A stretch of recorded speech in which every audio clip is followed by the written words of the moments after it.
Hello and welcome back to the Awakening Philosophy podcast. My name is Jed and we are reading the Philosophical Midwifery book together. Thank you so much for joining me. Let's jump in.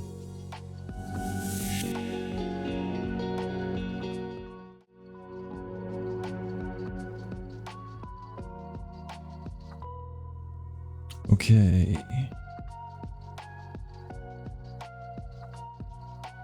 So here we are in chapter 2. Chapter is called The Pathologos. There's a section of 11 parts. We're on part 10 of 11. And what else do we need to know? It's called The Logos. And also we've gone over it a couple of times because we haven't been posting as regularly, but I'm trying to fix that by throwing out a podcast whenever I can. So, we finished with, excuse me for making that noise. We finished here. Let me just zoom it so I can fit it on my screen a little bit better. Because these are photocopies that I made at the library. There probably is an actual PDF of this, and if there is, I should love to get a hold of it if anyone wants to send it to me. That's why it's all askew. And you can see on the side, the far side, zoop, you can see the other pages as I hold it down under the machine. And it's all for you. Knowing the importance of testing, we return with a cautious spirit to those situations that we find most significant and where we experience the blocks to our goals. And I need a button.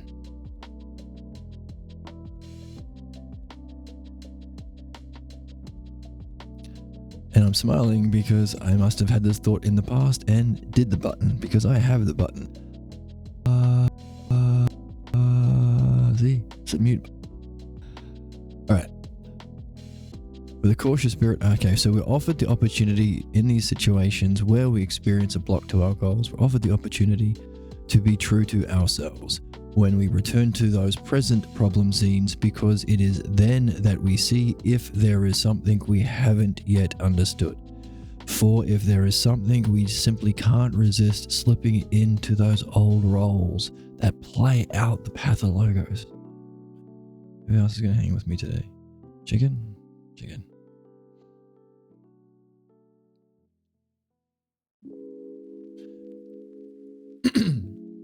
It is by such testing that sooner or later we meet the situation directly and without premeditation. And we see that we can act in a way that is wholly appropriate to the situation and wholly consistent with our noblest goals. It is then that we learn what it takes to be oneself. Wow.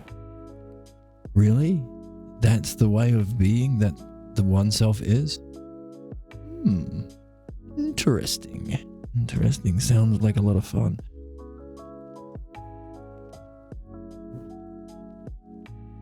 How's that?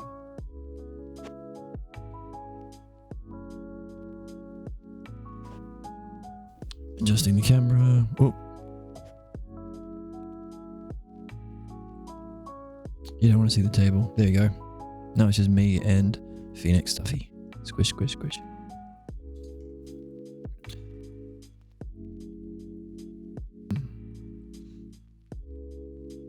So, we end up finding ourselves acting in a way that is wholly appropriate to the situation and wholly consistent with our noblest goals. That sounds neat. I want that way of being. It is then that we learn what it takes to be oneself, a self without the domination of the pathologos. As a consequence, we find that our interrelationships with others are now marked by a spirit of fairness, because they are conducted within an atmosphere where sharing and understanding are nurtured.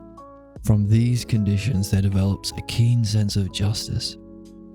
It is when we share our seeing and understanding with another that a deeper side of oneself is reached. Okay, so now we see the consequence of this in our relationships with others, a spirit of fairness, an atmosphere of sharing and understanding. Within that atmosphere, we can develop a keen sense of justice. And this requires us to be sharing our seeing and understanding, I guess, to create that atmosphere and to relate to justice.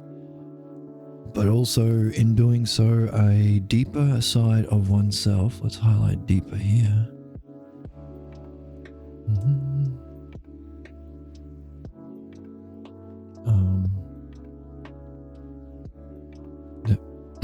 Hooray. A deeper side of oneself is reached because to be oneself most ideally challenges the self in a most significant way. So he's implying that the most ideal way of being oneself is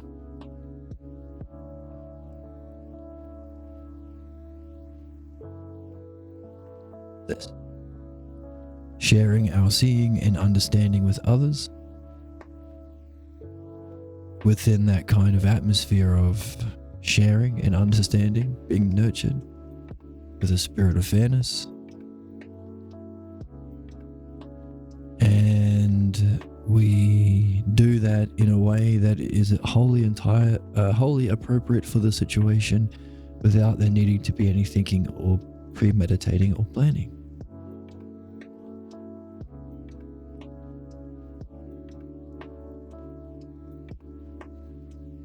And this is not only our ideal functioning, it's also a challenge.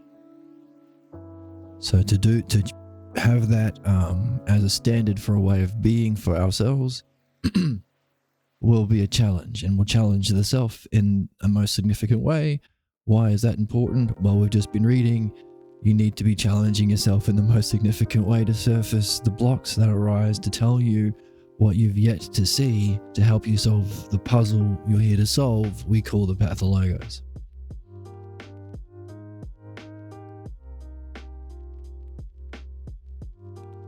While also learning what is needed to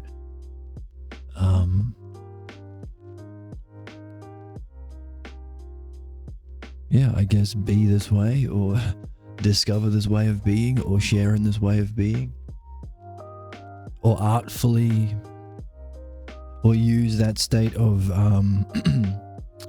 being in the zone to do this, to nurture reflection and understanding,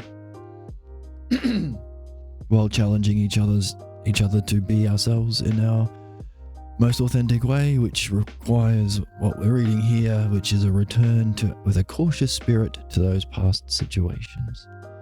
Cautious spirit, but with a brave spirit, and a stuffy in our hands for courage. So courage buff stuffy gives you a buff to courage. Look how brave he is. He's little, but he's so brave.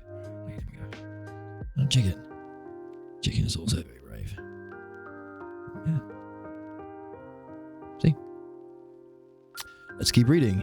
In philosophical midwifery, let's get the highlighter out. Is it this button here? Yes. And undo would be this. In philosophical midwifery, the idea of testing oneself plays itself out on two levels. Wow. The first level is when the newly found understanding, okay, that's a part of it, let's highlight that, of the subject is tested in the circumstances where the manifestation of the pathologos is expected. Okay.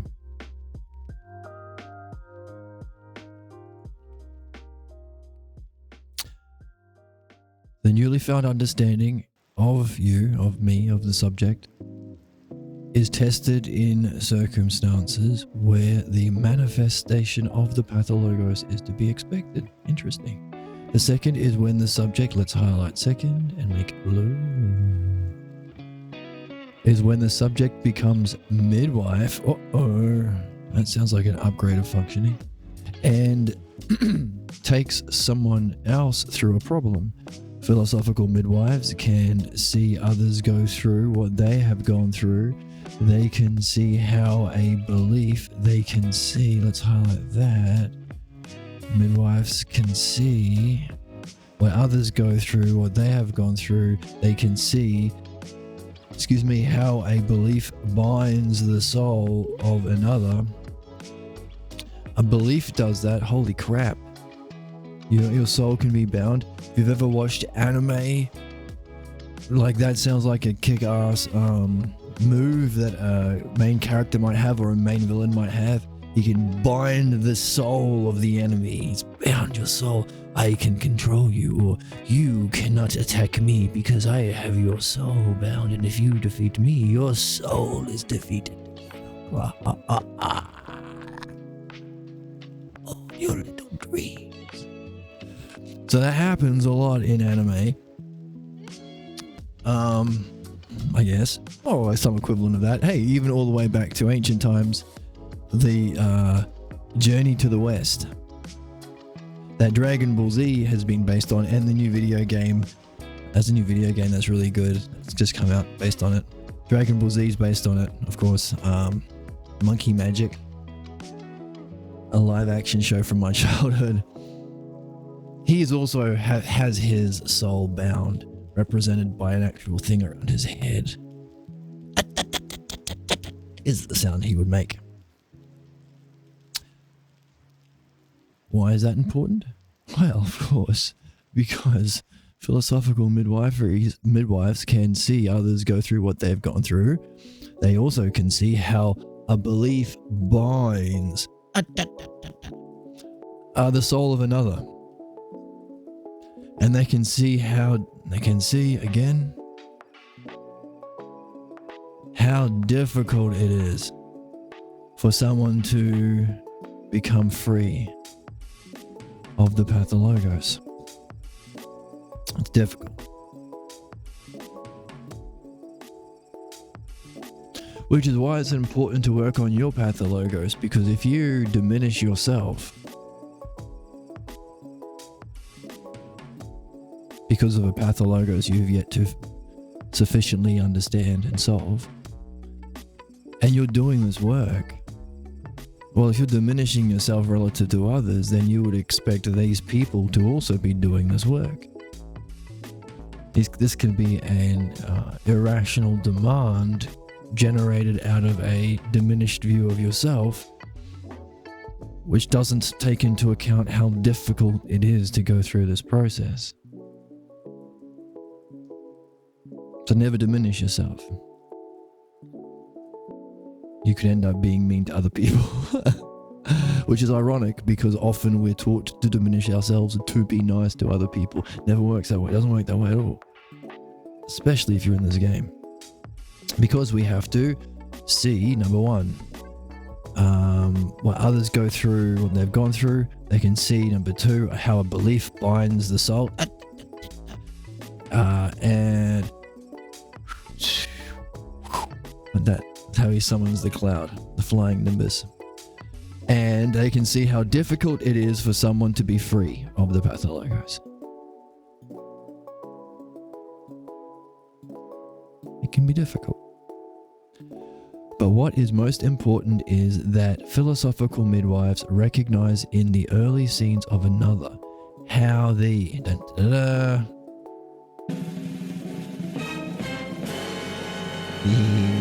sound drops. How the appearance.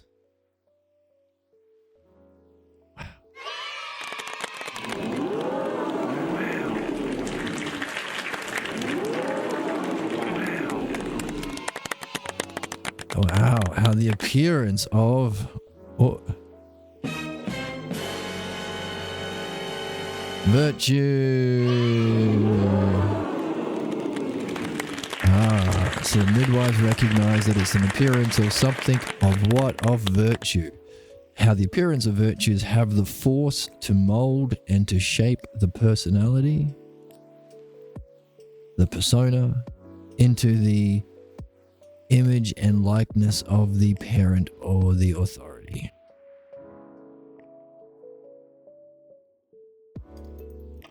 So let's remove this, because there's two ideas here. We're being molded and shaped, so we can give it a different color. What's being molded and shaped is our persona, what we think we are, which is false, apparently, and our personality, our quirky mannerisms.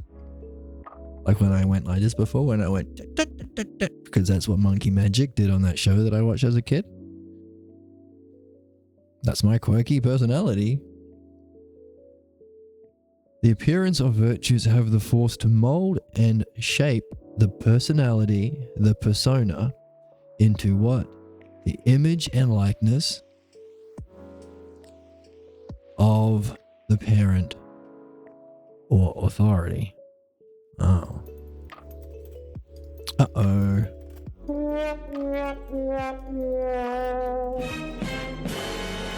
Boo.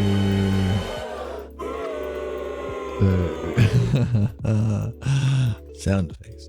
The shaping power of the appearance of these virtues needs to be seen again and again. So it's a relationship. It's a way of being. It's something we go back to. We fall down, we get back up. We reflect in this kind of way to see what needs to be seen, which includes the shaping power of the appearance of virtues. To the degree midwives challenge these sham virtues, oh my goodness, what an expression. Sham virtues. I've heard of a sham wow, but sham virtues. To the degree midwives challenge these sham virtues, the image and likeness of, based on shaping, wait a minute.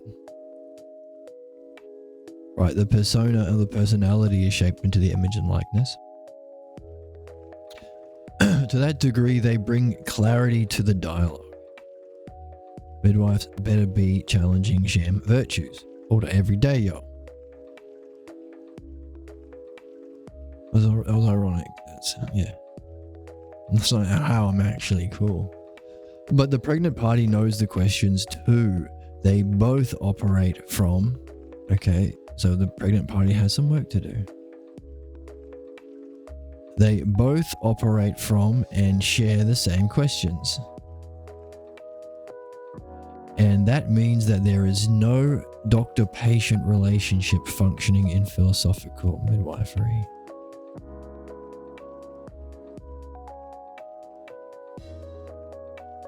So working together.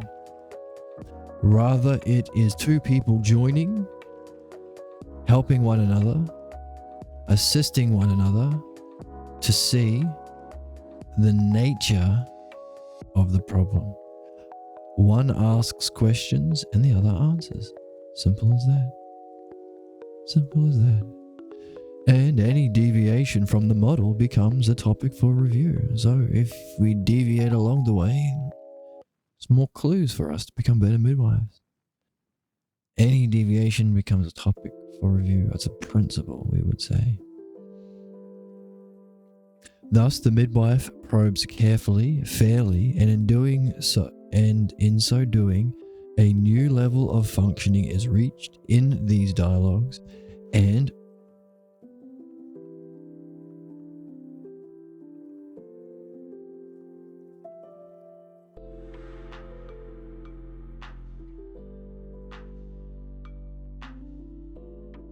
excuse me. One asks questions, the other answers. And any deviation from the model becomes a topic for review. Thus, the midwife probes carefully, fairly. And in doing so, a new level of functioning is reached in these dialogues, and a passage is created to a new kind of greatness. Wow.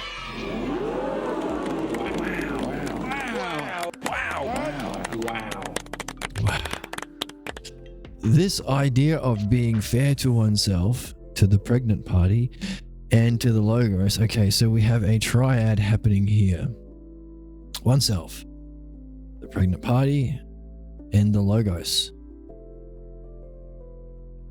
I think we were talking about earlier in this section the difference between the logos and interpretation, and how it's important for the midwife not to create that body horror scene where you're forcing the pregnant party to actually give birth to a deformed version of your own false belief by interpreting, right? Projecting what isn't there or leaving out what is.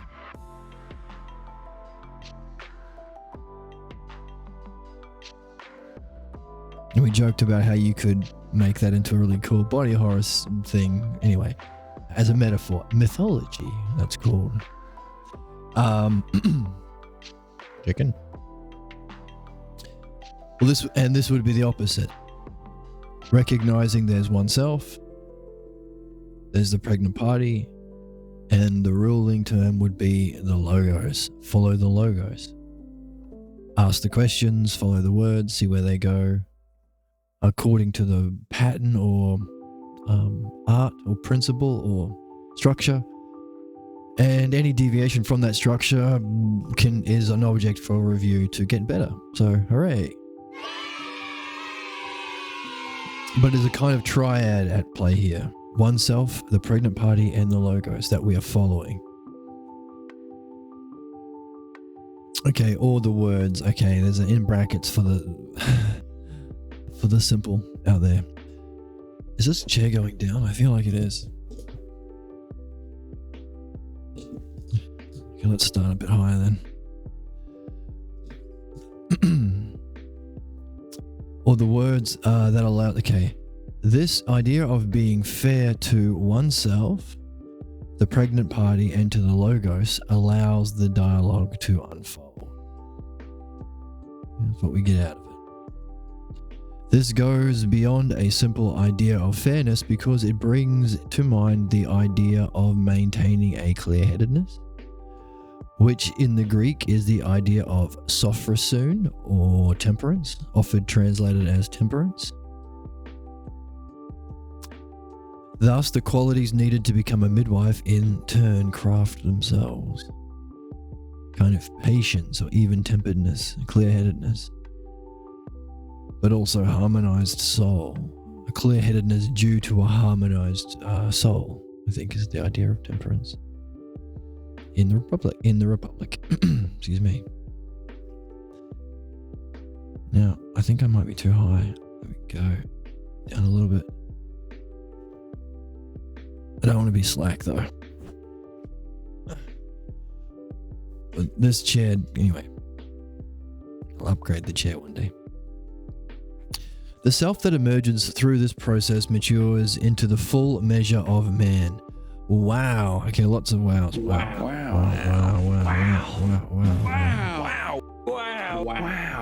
Wow.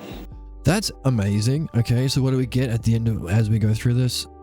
The self that emerges through this process matures into the full measure of man. Whoop. Wow. Worth knowing about if you're a man, and by man we mean human. So if you're a woman or a man, if you're a human being, this is how we do it, baby. Dancing chicken. The full measure of man. That's interesting. It also means that either we have been given enough. Well, have we been given enough by the text to ourselves recognize what is meant by the full measure of man? Or is he giving us a puzzle to hold on to as he goes on to maybe fill in what the full measure of man is? Don't know. We'll see as we read. Hooray. In these sessions, the role of the midwife is not an easy one, and for the talk to be effective, a spirit of fairness, of openness, of courage, and of sound-mindedness must be present. So here's another virtue: courage. Fairness, I guess, would be the fourth virtue. Justice. We're only missing wisdom.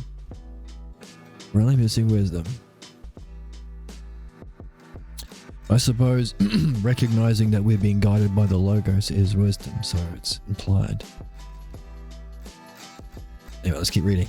In the struggle to bring excellence, okay, remember what we're aiming for, excellence in everything we do, which is also necessary to create the conditions to see blocks. In our struggle to bring excellence into these talks, the midwife sharpens his or her attentiveness to the Logos, which I guess is our goal, right? To see the Logos. To see the intelligible unfolding of reality and why it's there, where it comes from, and how it leads us back to the self, back to pure being and beyond it to its cause, the self.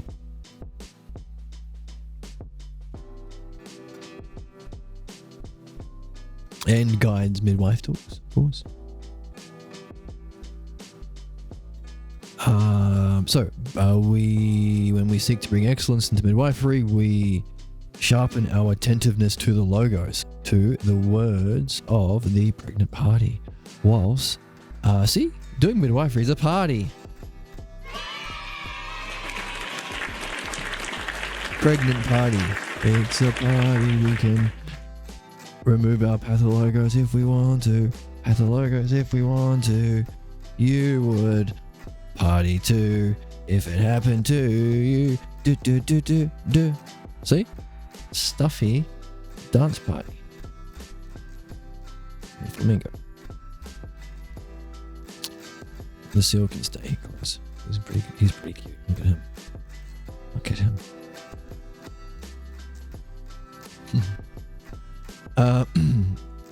In the struggle to bring excellence into these talks, the midwife sharpens his or her attentiveness to the Logos. Hooray.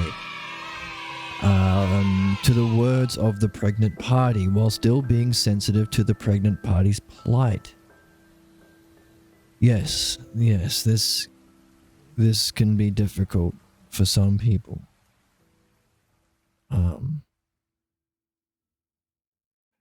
And I think is what makes, part of the artfulness of it would be to walk the line between Logos and, I guess what Pierre would say, humanness.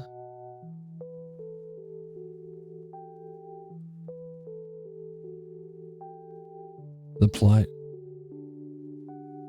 that they are in if they're struggling from that problem that you are recognizing because of the questions and the following of the Logos and the attentiveness to their words. You might be able to recognize it, but A, they don't, and B, because they don't, they're stuck in it and suffering in a certain kind of a way. And because, I guess, to get to the level of midwifery, you must have yourself gone through philosophical midwifery. You have an awareness of those things that we just read, how difficult it is. They can see what others go through, they can see how a belief binds the soul, and they can see how difficult it is for someone to be free of the pathologos. So I guess all this is sensitivity to the plight or the humanness. And the word I use from Plato and Pierre to refer to, I guess, the integration of those two things. The Logos of our seeing or our understanding, and the sensitivity to the humanness of the person going through what we're helping them through. I think that's charm. Which is what Socrates talks about in the Republic in Book 7 when he talks about the study of solid geometry. A certain kind of a charm. And a charm that Socrates had. He could go anywhere and talk to anyone about anything and no one really cared. And people, I guess, liked him being around. And yeah, the symposium, he always gets an invite. He didn't win anything. The symposium is like the after party of the Oscars, but for tragedy and comedic plays and the best playwrights of the year. But Socrates has an invitation. He didn't do anything. Why? And he challenges everyone. Eventually they killed him for it, but until then, a kind of a charm that I think is what they talk about. Which may be one way of understanding the integration of the Logos and the sensitivity to the plight of the pregnant party. So we put plight in yellow. It's also an interesting word, plight. The midwife must allow the delivery to proceed in a natural way. So it's a kind of allowing, and there's a natural way happening. In the role of a midwife, one recognizes a new kind of courage,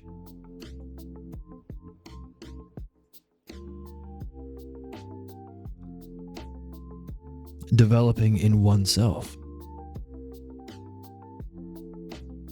What's happening to the thing? No, we're all good. Yes. In learning to follow the logos, a way to participate. Okay, so new kind of courage developing in oneself. In learning to do what? Follow the logos. A way to participate in that logos naturally develops. Wow. In nurturing that, the humanness in another. Here we go.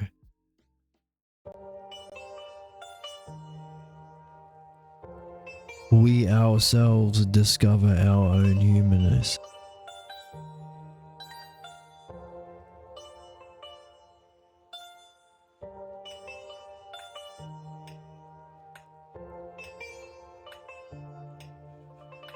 So can we say that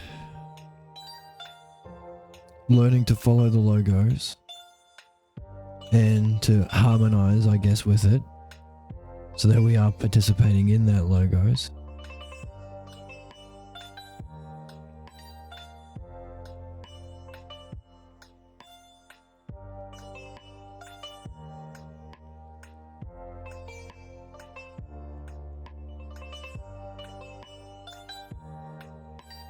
is that in conjunction with what we read here about being while being sensitive to the pregnant party's plight, this part here, is that nurturing the humanness? Is humanness the plight and the logos, or is humanness the plight as we follow a logos that transcends humanness?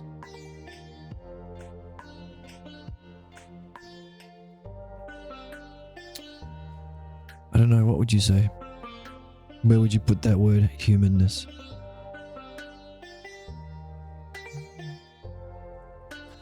Either way, we need both logos and a sensitivity to the human experience, plight. And in nurturing that humanness, which I guess is the development of both together, we ourselves discover our own humanness. Wow.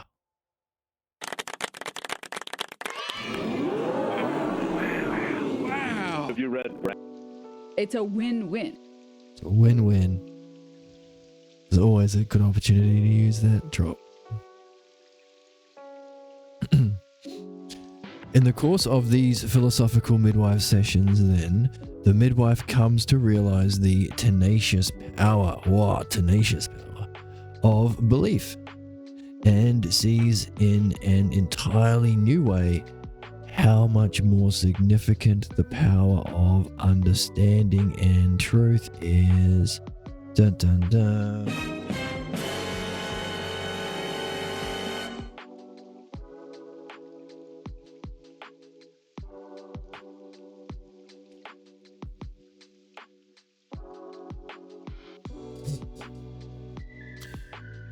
So, as we go through this, we can anticipate a point at which we've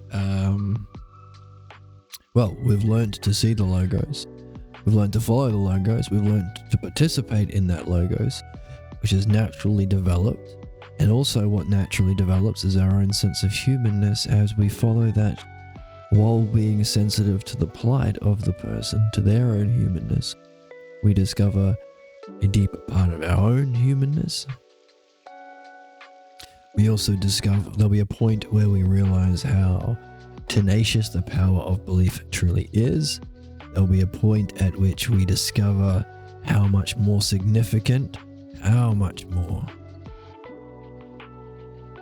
significant the power of understanding and truth is. It is. We are happy about it. Yeah.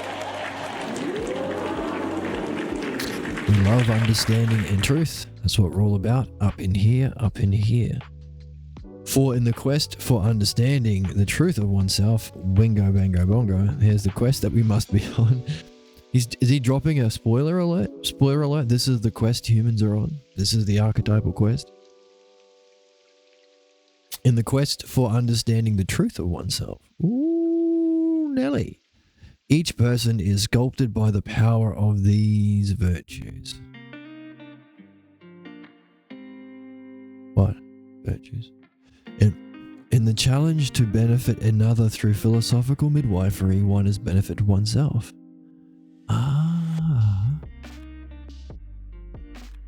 Highlight the whole thing. Without fully realizing it, we become more than we were. Wow. Wow. Wow. Wow. Wow. Wow. Without realizing it, we become more than we were. Doesn't that sound neat? It's interesting because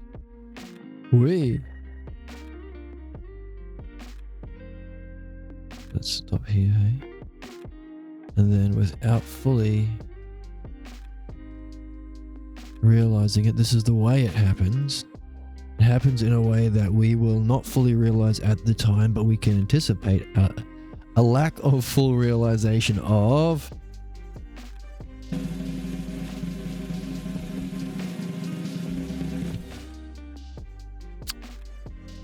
us becoming more than we were.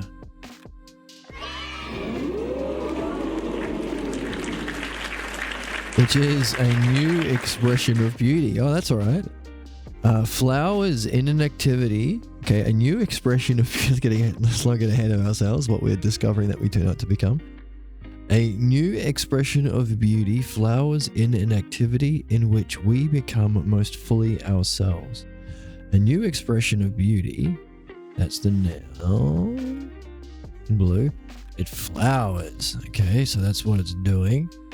How does it flower? In an activity.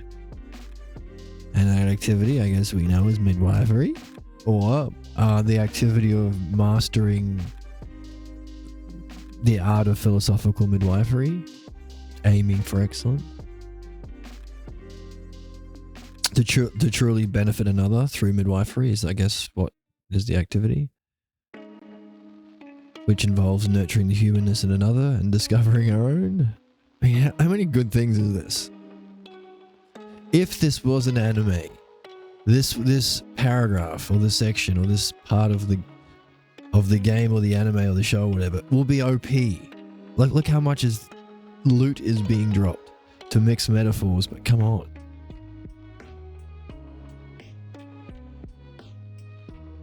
On top of everything else we've discovered about midwifery, we also learn to follow the logos, learn to participate in the logos in a new way. It naturally develops. We discover a higher part of our own humanness. We discover a way of nurturing the humanness of others. A spirit of fairness, openness, courageousness, and sound-mindedness has to be present, and in the struggle to bring excellence to our talks. And all of this is a description of the self emerging through this process is maturing into the full measure of man. Okay, so here I am saying, well, this seems OP. You can't have all of these good qualities in one section. That's overkill. Space it out, my friend. But here we go back to the start. We're talking about the full measure of man. So it kind of makes sense that if it's the full measure of man, it would have all of the things for it to be full.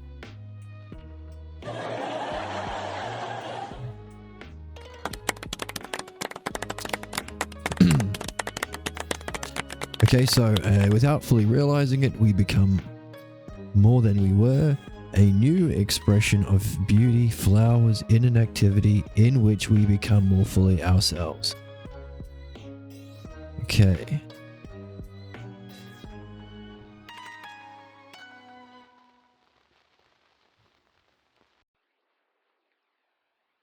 Okay. So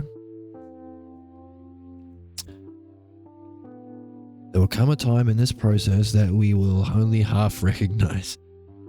And it will be that we have become more than we were before we started this quest to master the art of philosophical midwifery.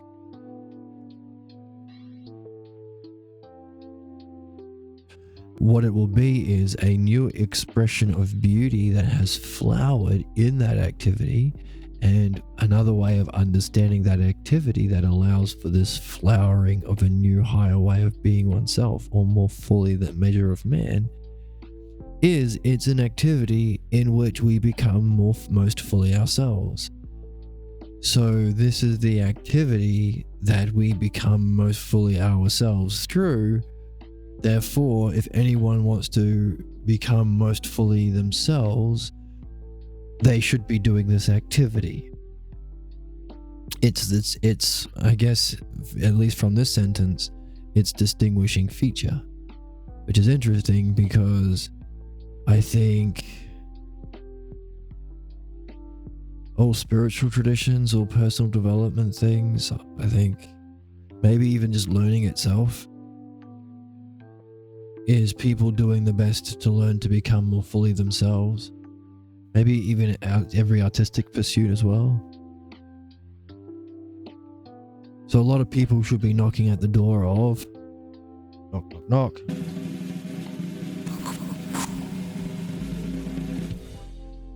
This activity. Anticlimax. Sorry to edge you like that. I'm not going to make those sorts of jokes. Not really appropriate, is it? Felt bad coming out. Oops. I think this chair is sinking, but I'm just going to go with it and sink under the desk a little bit. Phoenix Stuffy will fly me out.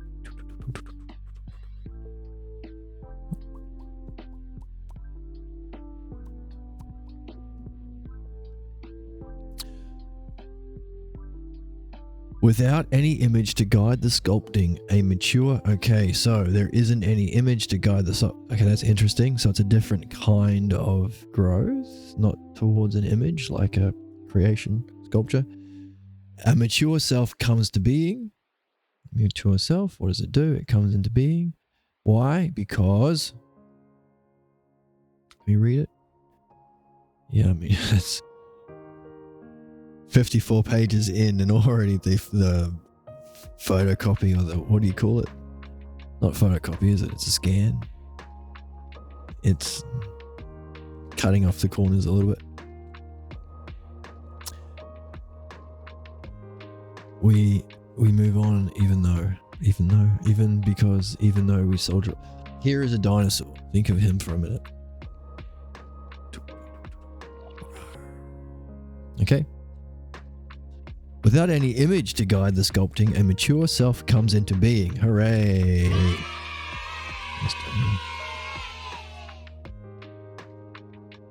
Because the model is formless. Wow. The formless is a genuine expression of the self. Okay. What the hell kind of a sentence is that? Or what the hell kind of parenthesis to the sentence? No, conclusion. The author is telling us what the genuine expression of the self is. Isn't that amazing?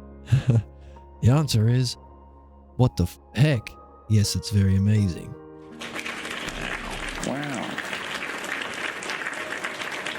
How does our author know the nature of the genuine expression of the self? And, well, I guess if we've read along this far, we kind of get a feel for the guy and we kind of know he's gone through this to remove his pathologos while becoming a master of philosophy. So, yeah, we know how. Try to sit up a little bit for a while.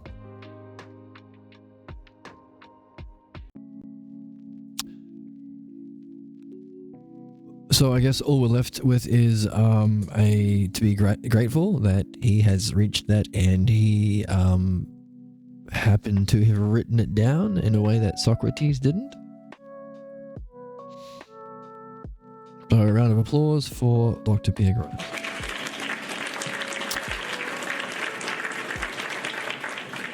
Yeah. What did he tell us? Oh, by the way, the genuine expression of the self happens to be formless. So there's a kind of sculpting or maturing that happens without an image, because there can't be an image because it's formless. Oh, thanks for letting us know.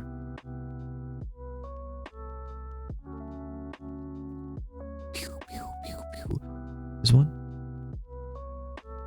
No. This one. No. This one. Yeah, that's it. This is my mind being blown on the screen right now. You just said it. Okay.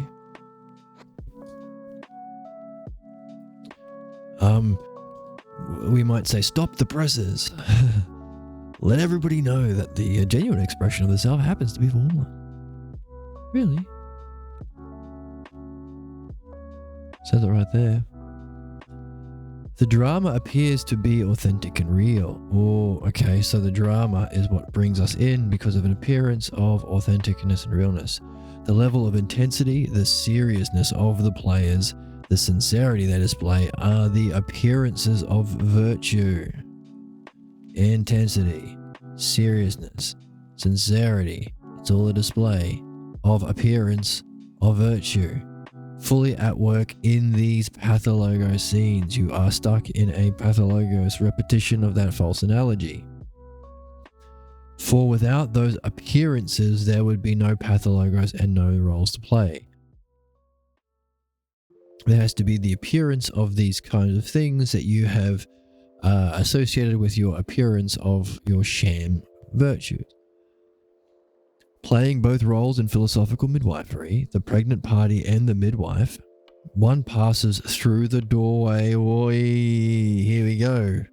All these great things that have been said about us and what is promised to us when we drop the binds of the pathologos and we can act in the ideal of the samurai, as they say, to act fully appropriately to the situation without any prior thinking or planning with the full force of your being.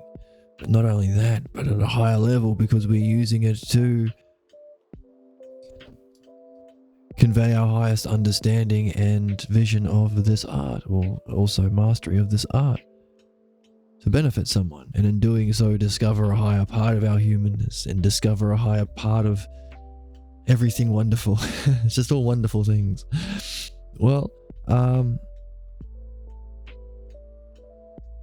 if you want to get into that wonderfulness, you want to pass through the doorway.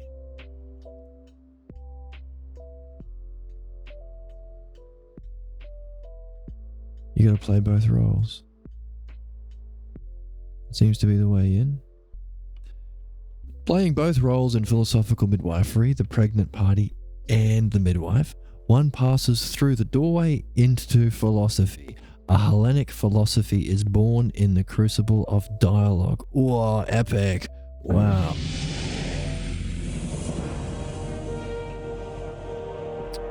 Wow. Your birth into philosophy is in the crucible of dialogue. Isn't that epic? Yes, and cool, and fun. As a result, new questions. How bright are those lights though? Maybe do that. As a result, new questions about the nature and existence of of beliefs and ideas can be entertained. New insights into the idea of our participation in ideas with a capital I are possible, and a revitalized interest in discovering the upper limits of man's possible experience takes on a new urgency. Why urgency? Why urgency, I wonder? It is through these concerns that philosophy emerges once again. What concern? how we participate, our participation in the ideas.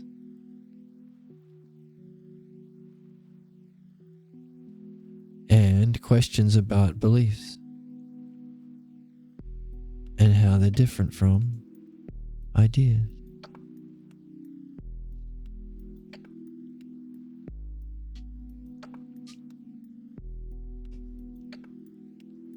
Which sounds like what he's saying is,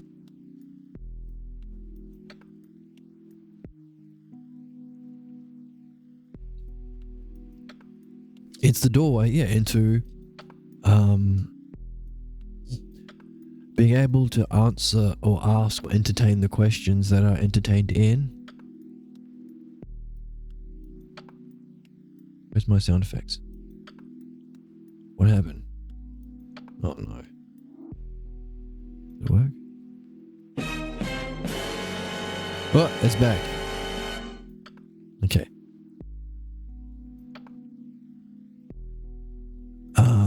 I forgot what we were talking about.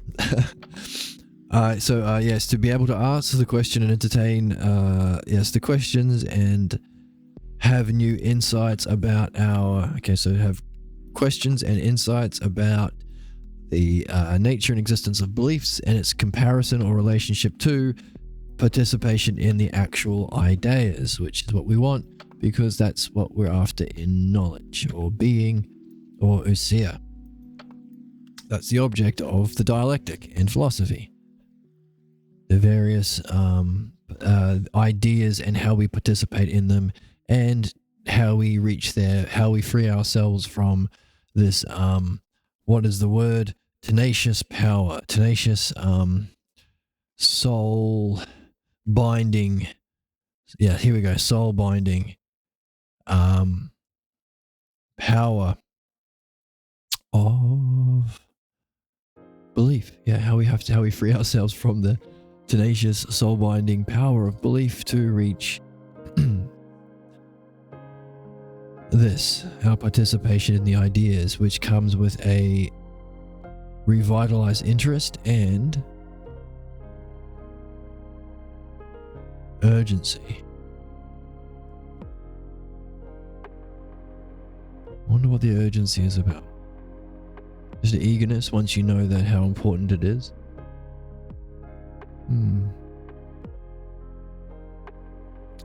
It is through these very concerns that philosophy emerges once again. Oh, here we go. Okay, so it's through this that philosophy emerges. So you could say that midwifery is the doorway to philosophy.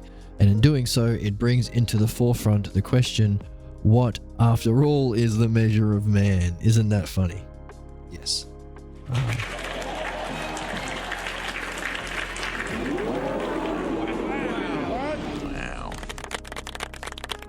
Because that's what we asked.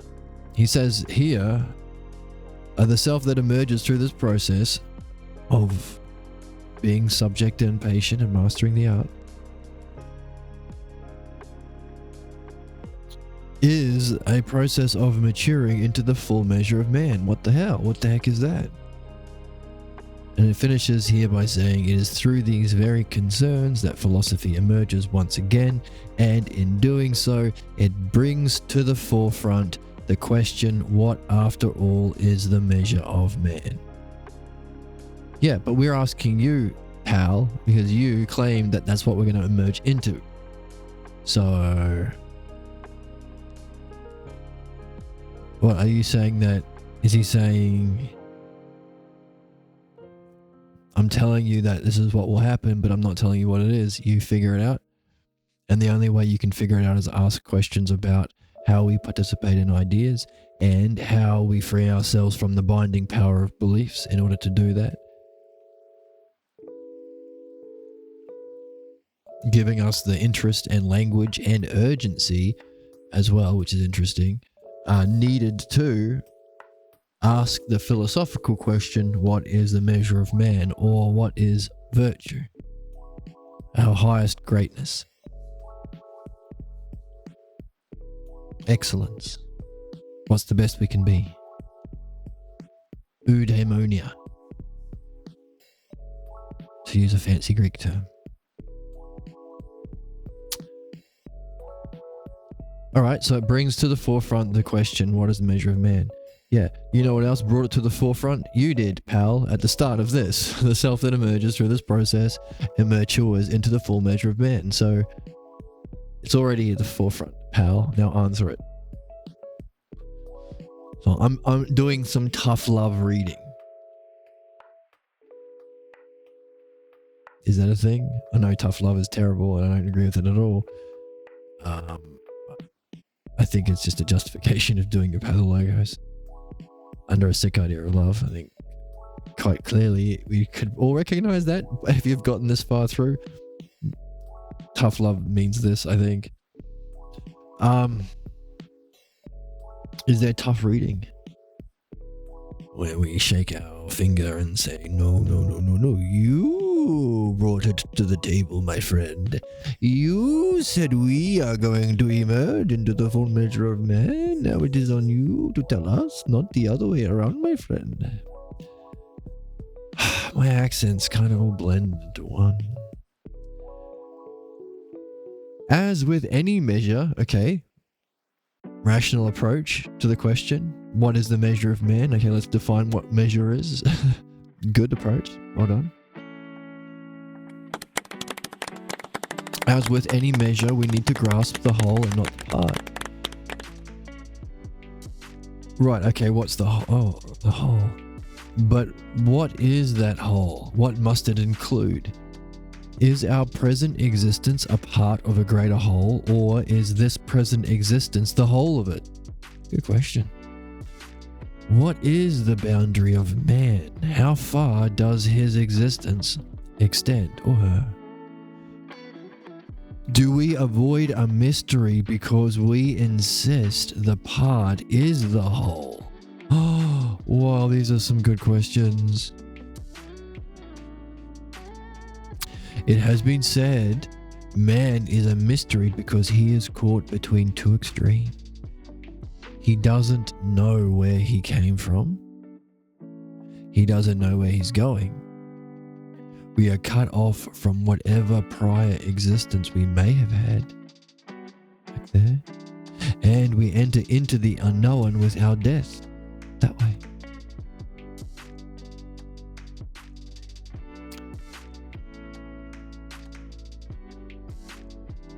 Right, we don't know the places that we came from or we're going to, and we don't have the experience or knowledge that we carry with us or about what might be ahead of us. Yeah. If you say it like that, pal, it's kind of depressing.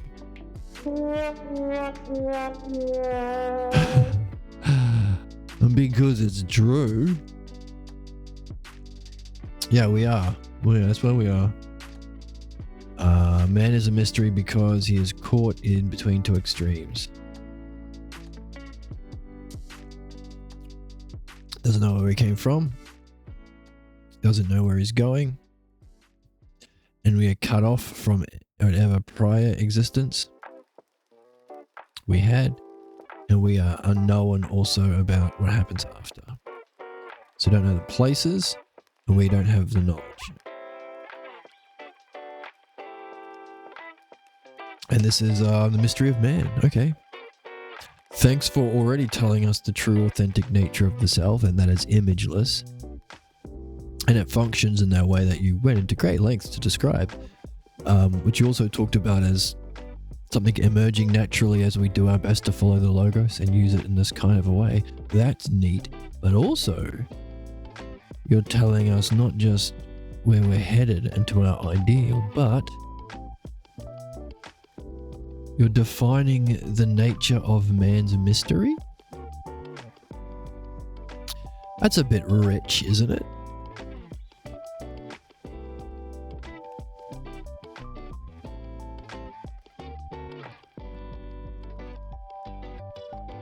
I suppose you could say this is one way of saying that this is one of the mysteries, I guess. Because we're caught between two extremes, where we're going and where we're from, and the knowledge pertaining to either, including whatever experience we may have had in the past.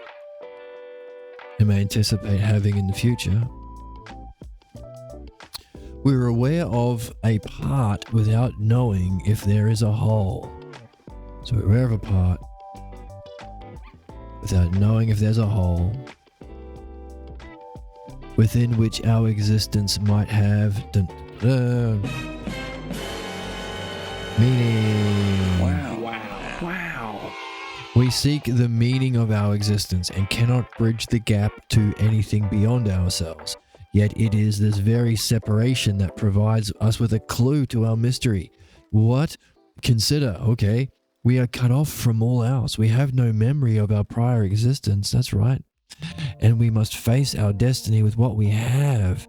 No memory of prior existence. Oh my God, we must find some way to provide for our existence.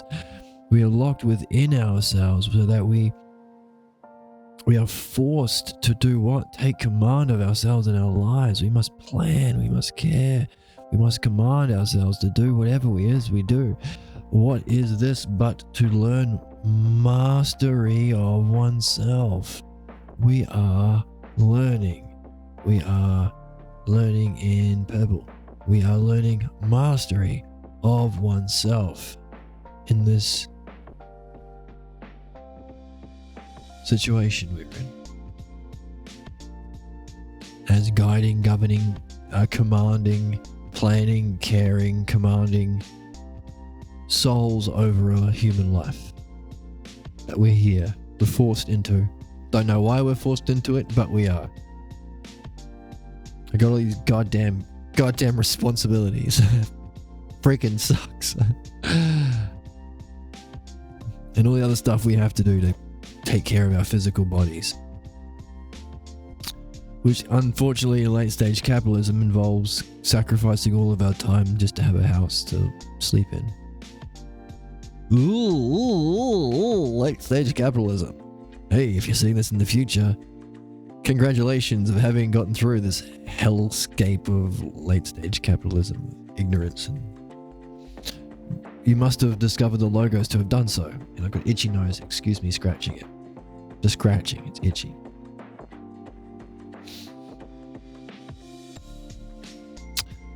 So, good for you, hooray. And good for us because we must have somehow along the way learned mastery of oneself. Yeah, that's our situation. We're thrown in between a mystery on both sides and said, oh yeah, so here's the game. See ya. Wait. What's the game? Huh? The game that we're in. What's the game that we're in? Like, where did I come from? Where did my character come from? What's his backstory? Ooh.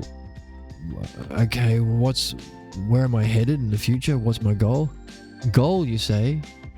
Yeah, don't we need a goal for a video game? Oh, it's tricky.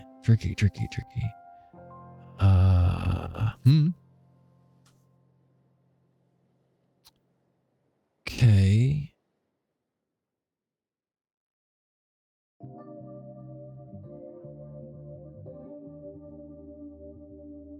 Despite that no memory of our prior existence or where it is we are going to, we have to face our destiny with what we have. We must find a way to provide for our existence locked within ourselves, so we are forced to, god damn this nose is itchy, forced to take command of ourselves and our lives. We must plan, care, and command ourselves to do whatever we do. But what is this but to learn mastery of oneself? In the struggle to achieve our most meaningful goals, okay, so we're not just doing those things that he mentioned, we also have to be at the same time aiming to achieve our most meaningful goals. We must organize ourselves in order to pursue and attain our goals.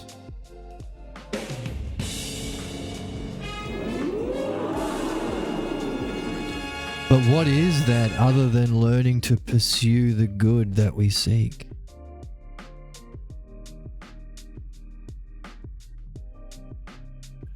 We test our vision in the turmoil of our experience. A vision that we crafted from an understanding. So we're testing vision and the experience, and we crafted it from our understanding that itself emerged from experiences. We are forced to develop an understanding because we are forced to develop an understanding because we had to discover the reasons for our failures. We had to.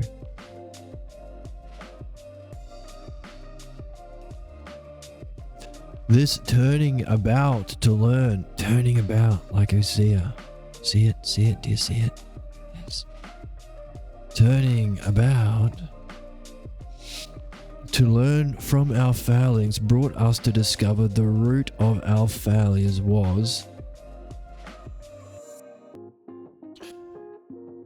hi, welcome to the chat. So we test our vision in our experience, a vision we crafted from an understanding that emerged from our experiences. We were forced to develop an understanding because we had to discover the reasons for our failures. This turning about to learn from our failures brought us to discover the root of our failures was... drum roll please. Our accepting the false as true. Boo. The appearance as the genuine. Isn't it interesting?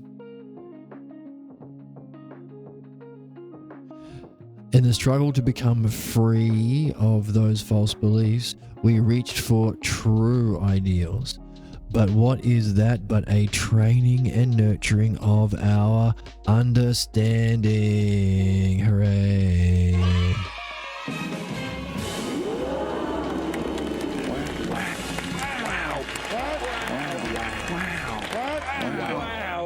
Wow. A training and nurturing of our understanding is what we are going through. That's a struggle. That's our struggle to become free of those false beliefs. So what we are learning about here, following the logos, seeing the logos, learning a higher way of participating in the logos, which is an emerging into a more beautiful way of being, which is more authentically yourself. All of this and using it to nurture the humanness of another person, which apparently brings to surface the humanness of yourself. All of these wonderful things, all of these buffs, actually not even just buffs, it's aspects of what he is calling the full measure of man. So of course that'd be the best words. We're getting there through the training and nurturing of our understanding. Let's jump into the book.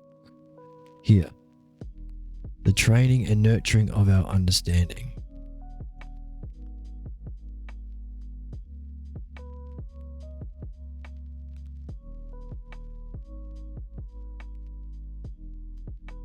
If this is so, I'm going to get under the desk, get nice and cozy and keep whacking the desk underneath. Okay, let's meet.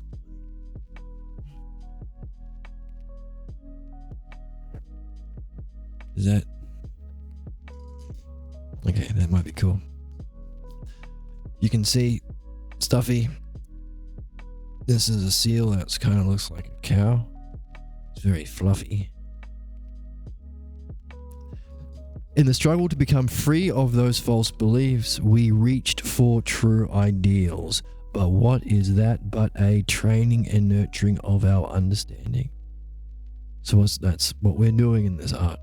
If this is so, then we can say that it is here we test ourselves. It is here we train our understanding.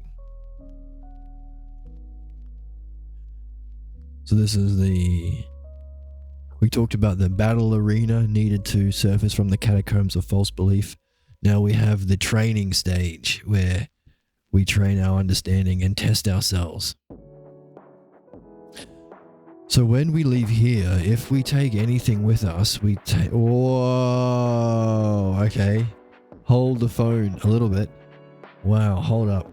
Do I have a sound effect for hold up? Where's the joy? Where's the whimsy? Where's the childlike wonder, dude? All right, that's a nice one anyway. Hold up. See, I should have a record scratch or a car screeching. I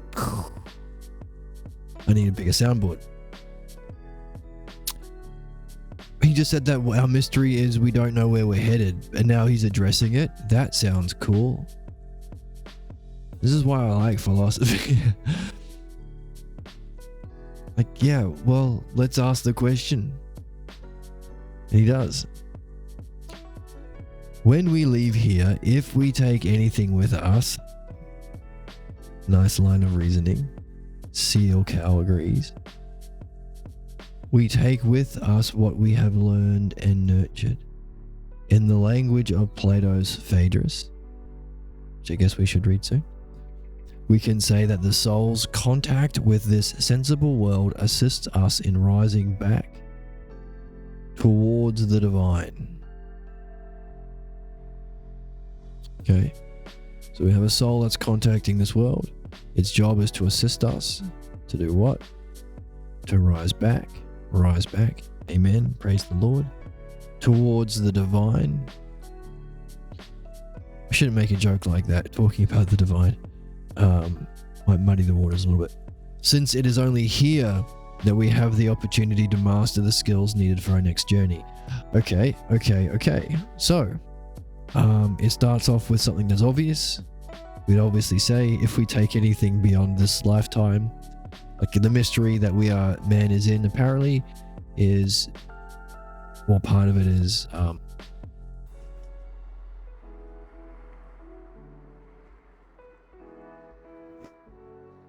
we don't know where we're going, but if we're going anywhere and there is to be meaning in our existence, it has to be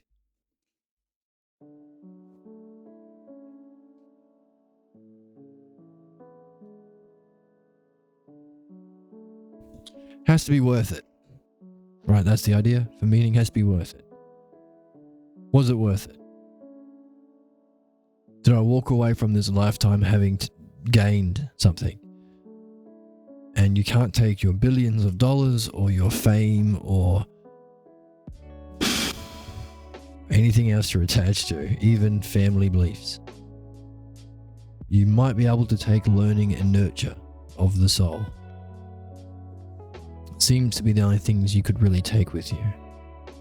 That's something we can see for ourselves, but then he goes on to say, by the way, in Plato's Phaedrus, he takes you a little bit further and says the whole reason our soul is in contact with the sensible world is in order to assist us in rising back towards the divine.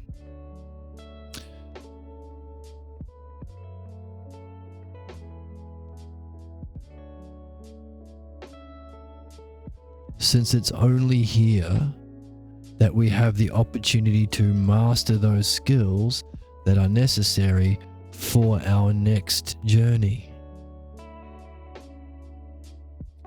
The difficulty, as Plato expresses it, is twofold. The first is to gain a recollection of those realities we previously experienced, knowledge, justice, temperance, and to avoid being influenced towards unrighteousness through some bad communications, which has a footnote, so I guess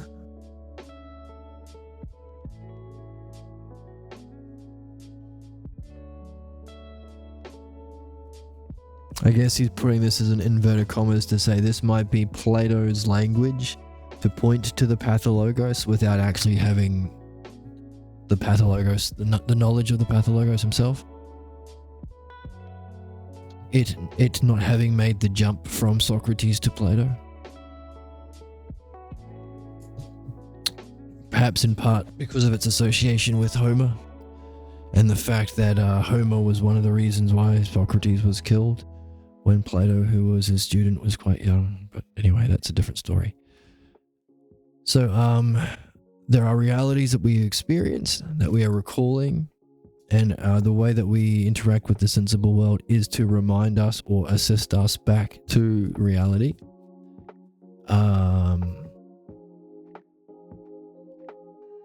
but also to master some skills necessary for a further journey. It's interesting. So we regain recollection of those realities, knowledge, justice, temperance, and to avoid unrighteousness through some bad communications or bad logos or pathologos, we might say, because we're very clever and smart and good for us. Okay.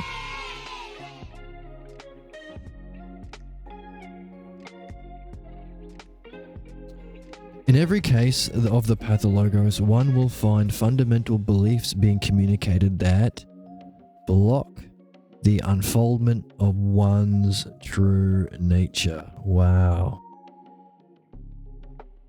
I've lost my sound effects again. What happened?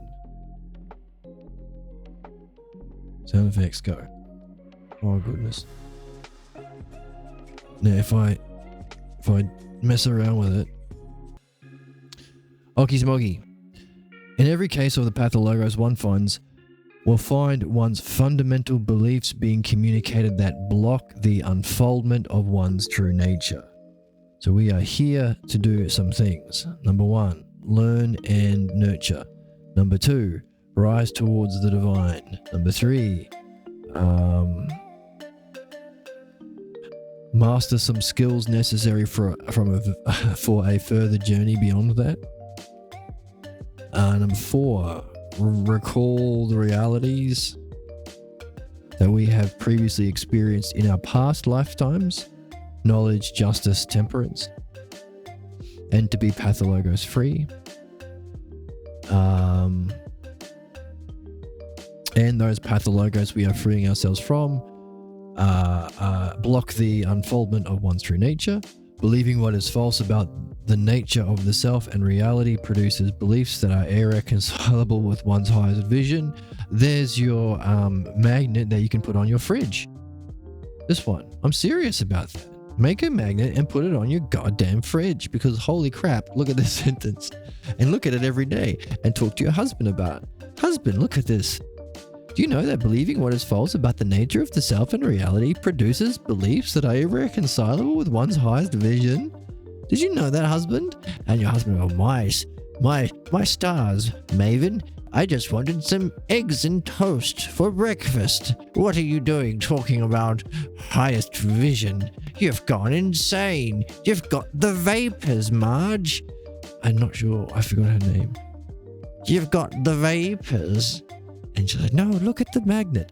Believing what is false. Listening, George? About what? The nature of the self and the nature of reality. What are you and where are you, you could say. Produces beliefs. Not a fan of beliefs usually. That are irreconcilable. You can't hold them at the same time as your highest vision.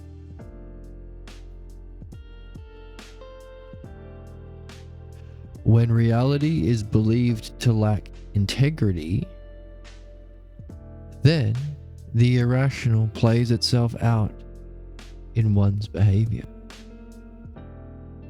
So if we think that reality doesn't have integrity, those virtues, and specifically the logos, which is behind all of the virtues, then the lack of the logos or the irrationality, the irrational plays itself out in your behavior.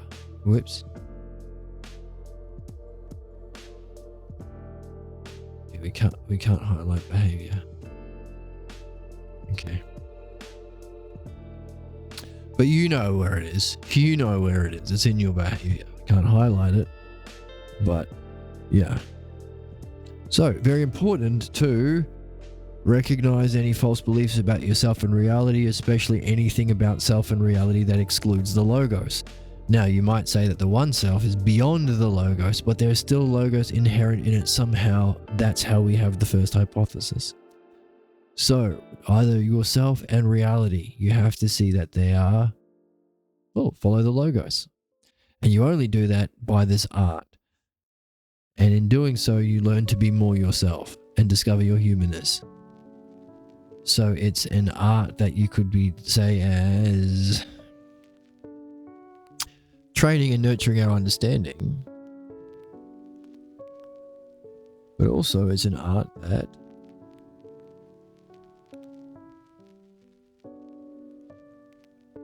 is an activity in which we become most fully ourselves. Hooray! Wow. Wow. Wow. Wow. Wow. Wow.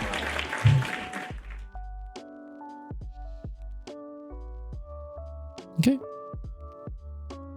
How are we doing for time? We're going to read a little bit more. Right, so have a high vision. Seek that high vision. Anything you believe about the self that's contrary to it, especially if you believe that there is an irrationality or a lack of logos to reality, that same kind of irrationality will play itself out in your behavior. And it's not an excuse to beat you up or for you to feel bad about yourself, but it's an opportunity to see more about the puzzle you're here to solve. Yeah, which is your job, not a thing to feel bad about. It's a part of your puzzle you're here to solve. And in the solving of that puzzle, you're learning to become more yourself, but you're also learning a kind of skill, a skill that's necessary on a further journey as you return to whatever level of higher reality of soul that you return to if you finish your work here. Necessarily for there to be meaning in the world as well. For this nurture and learning is the only thing we could take back with us. But also, it is entirely possible to remember these things because that's the experience of Nous.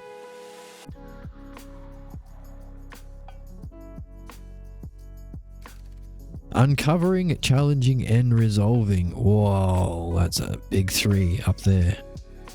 Good for you if you have the big 3.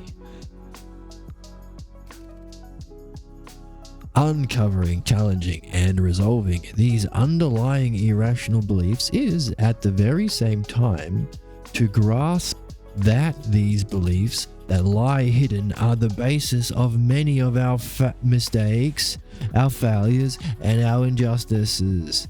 See? I have to highlight everything. It's my first double line highlight. Kind of like when you are having chips and you get like a double chip. You're like, holy crap, double chip. Or an Oreo, if you eat Oreos and it's like double stuff. Then you realize you bought double stuffed Oreos and they're all double stuffed. So you eat them all and it's good and you should. Because that's what it means. Well, this is my first double stuff highlighter. It won't let me just highlight one. It double stuffs the highlighting. Uncovering, challenging, and resolving is at the very same time to grasp that. Uncovering, challenging, and resolving these underlying irrational beliefs is at the very same time to grasp that these beliefs that lie hidden are the basis of many of our mistakes. Boo. Failures and injustices. But hooray for us that we discovered it. The task of the art of philosophical midwifery is to nullify the force of the pathologos. Interesting. Now, haven't we talked about resolving the pathologos or maybe dissolving the pathologos? I'm not sure. Nullifying the force of the pathologos isn't removing it.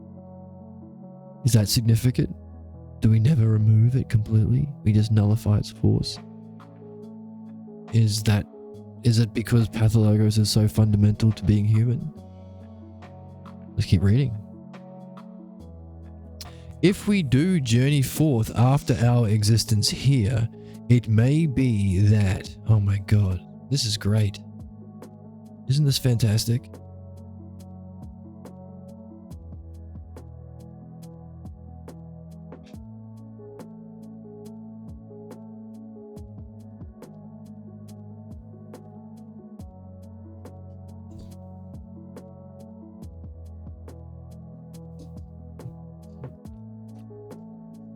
This is fantastic.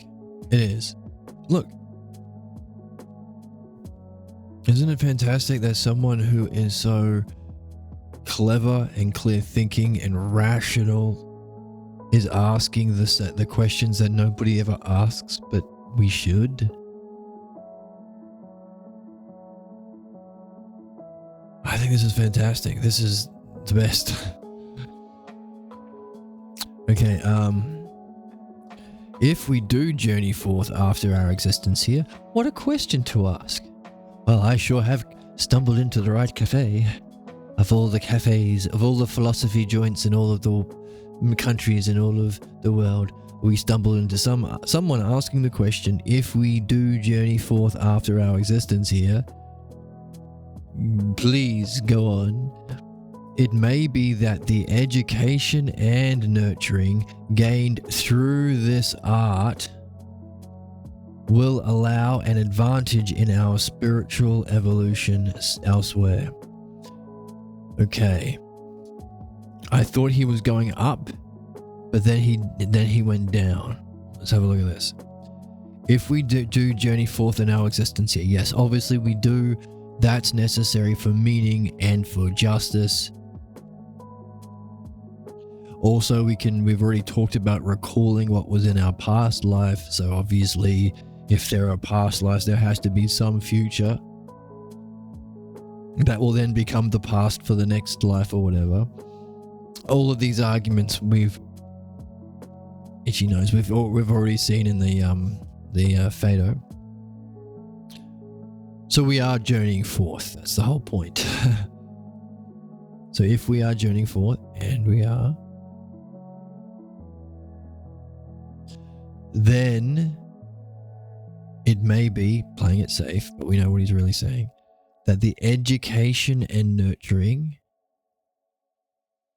is our learning and nurturing, or education, and practice, I suppose, gained through this art. He's all in. He just pushed his chips in.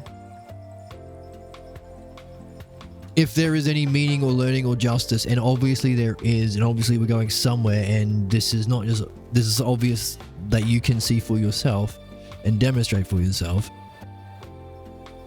then we're here to do two things: educate our asses and nurture our asses. And that happens through this one art.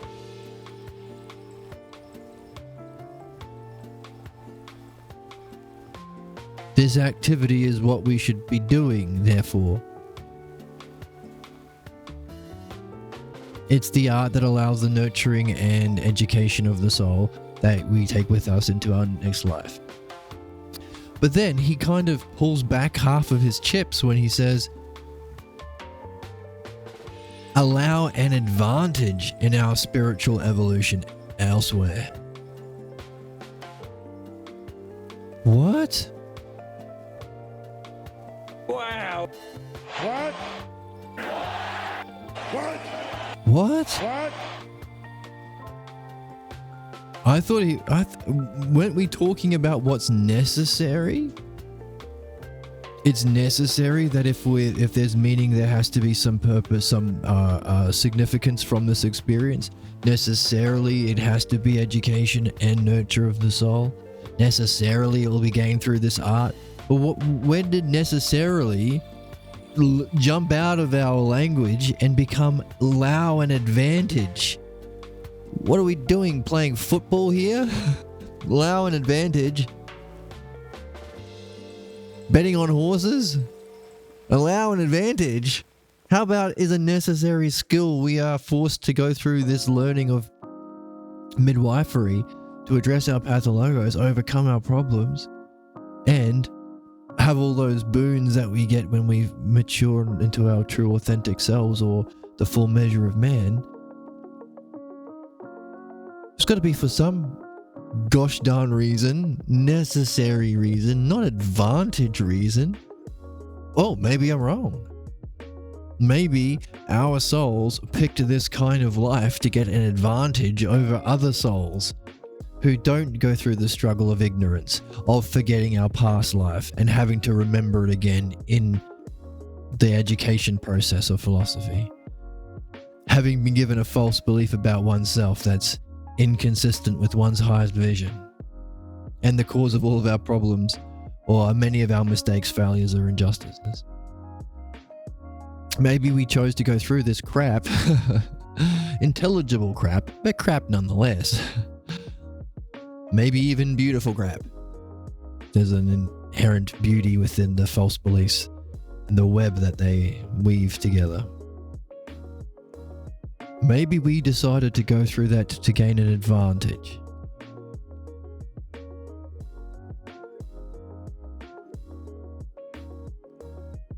And other souls didn't choose this kind of school. Maybe.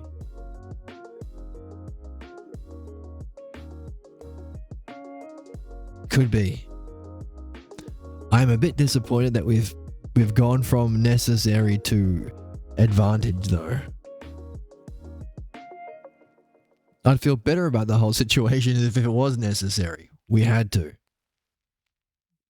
In order to progress spiritually elsewhere after returning to where we came from, having learned this art, the art of the Logos. God damn, my nose itchy. I was bitten by a mosquito. The return to that place with this art being necessary for our next journey, which is how Socrates talks in the Phaedo as well. I'm going somewhere, meet me there, where we meet other adventurers and guides who are men who've completed their work here, but also daemons and gods. So we're going to go on a journey with them as journeyers, but also fellow guides. So it sounds like there's some sort of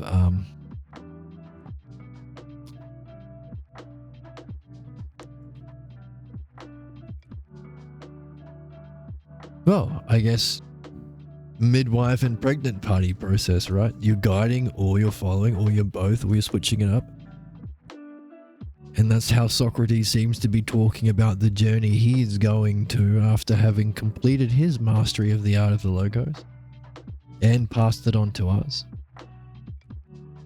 And if we are philosophers worth our salt, we will race to where he is as fast as we can. It is implied that that art is necessary. And it would make sense. You don't want to be doing a spiritual journey with someone all ridden with their pathologos. But also you want to be able to navigate that journey, which might require this art. So that's the Phaedo, and here he's saying not necessary but an advantage. Or maybe he's just using soft language because this is a text that goes out to a lot of people, not just people like on our channel who are more familiar with true philosophy, because we read the Balboa version of Plato. Hooray. Thus, the pathologos expresses the tragic side of everyday life. The common dynamic behind pathologos dramas can be understood in terms such as, wow, the tragic side of everyday life. The common dynamic behind the pathologos dramas can be understood as common dynamic, as sacrifice, loyalty, exile, codes of silence, devotion to an ideal, clan-like identity. Whoops. Victim, master, domination. Victim and master, I like tyrant and slave, but maybe victim and master is another word for that dynamic, parent and child. but the tyrannical aspect, they're not really being a parent. That's the point. And goddamn, my nose is so itchy. Why? Maybe it's allergies.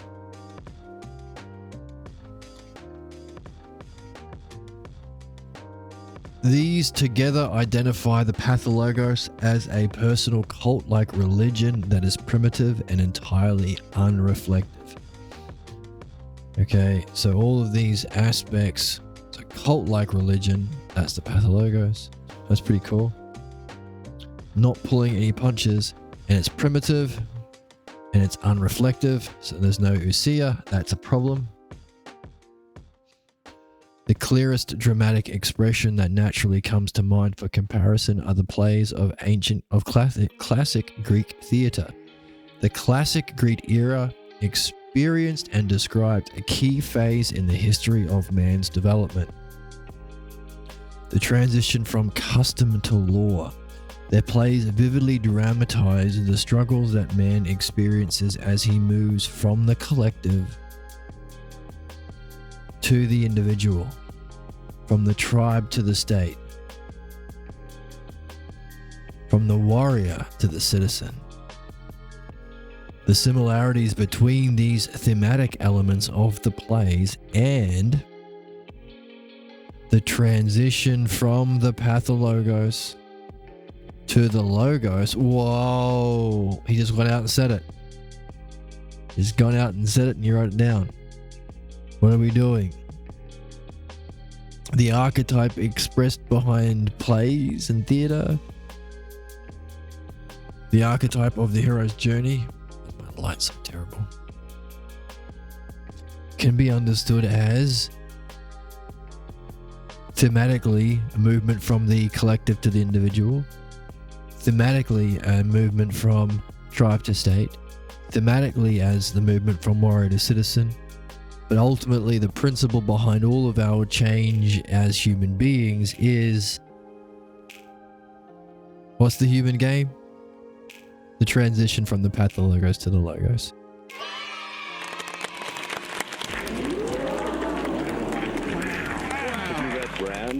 It's a win-win.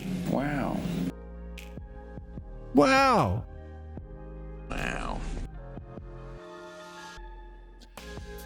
Sorry, let's keep reading. The similarities between these thematic elements of the plays we just mentioned, warrior to citizen, tribe to state, collective to individual, and the transition from Pathologos to the Logos are so parallel that we can also enjoy, have fun with this, guys, seeing the one through the other. Have fun with this. How well does this next Marvel movie reflect this movement? Hey, actually, this is what I was thinking when I saw the last Avengers movie. If you've seen it, big cultural event, right? The last movie at the end of this epic Avengers film series.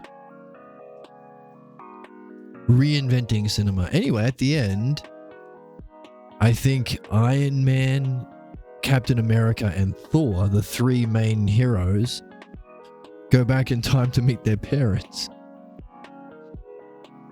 We can see some elements of the transition from Pathologos to Logos when they return with an open spirit and some courage. How do we start today?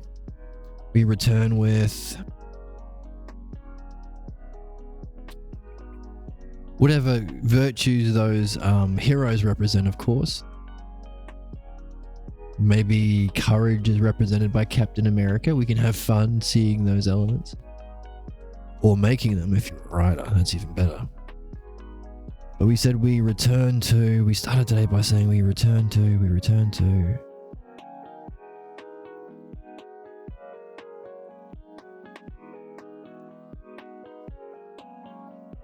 We return with a cautious spirit to these situations we find most significant. So here is Captain America and Iron Man returning with a cautious spirit, brave spirit. They're superheroes, so they can reflect any of the virtues, I guess. And they address their parents, whom they might have got their Pathologos from. So we can see a little bit of it there, and we can enjoy seeing how one reflects the other. And we might even enjoy using it as a standard to judge good art. That would be very bold of you. That would be very brave of you. And I think that would be legit. Because I think that's why I walked out of that film empty. Hell, they got so close. They knew they were supposed to address the cause of the problems that have been played out in the series. And there is some awareness that it comes from childhood, but that's about all they had. That's a good expression of our culture. That's our Homer, or our, as much as any piece of media has ever been, the Avengers film series is our Odyssey and Iliad. The mythological representation of how we understand virtues. I mean, they're messed up and they lack any logo. They lack the logos, of course. But we can, as it says, we can enjoy seeing one through the other. Imagining what would it be if we realize that the human drama is nothing other than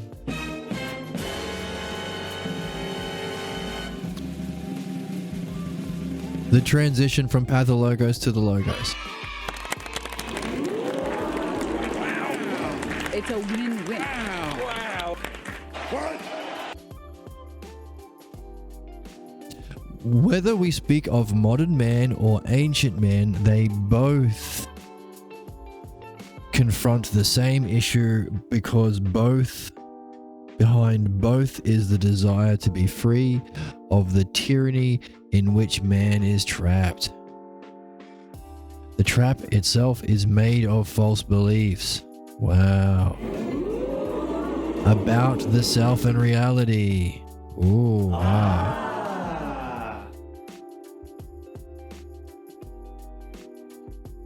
So whether it's modern man or ancient man. So our trap is made of false beliefs about self and reality.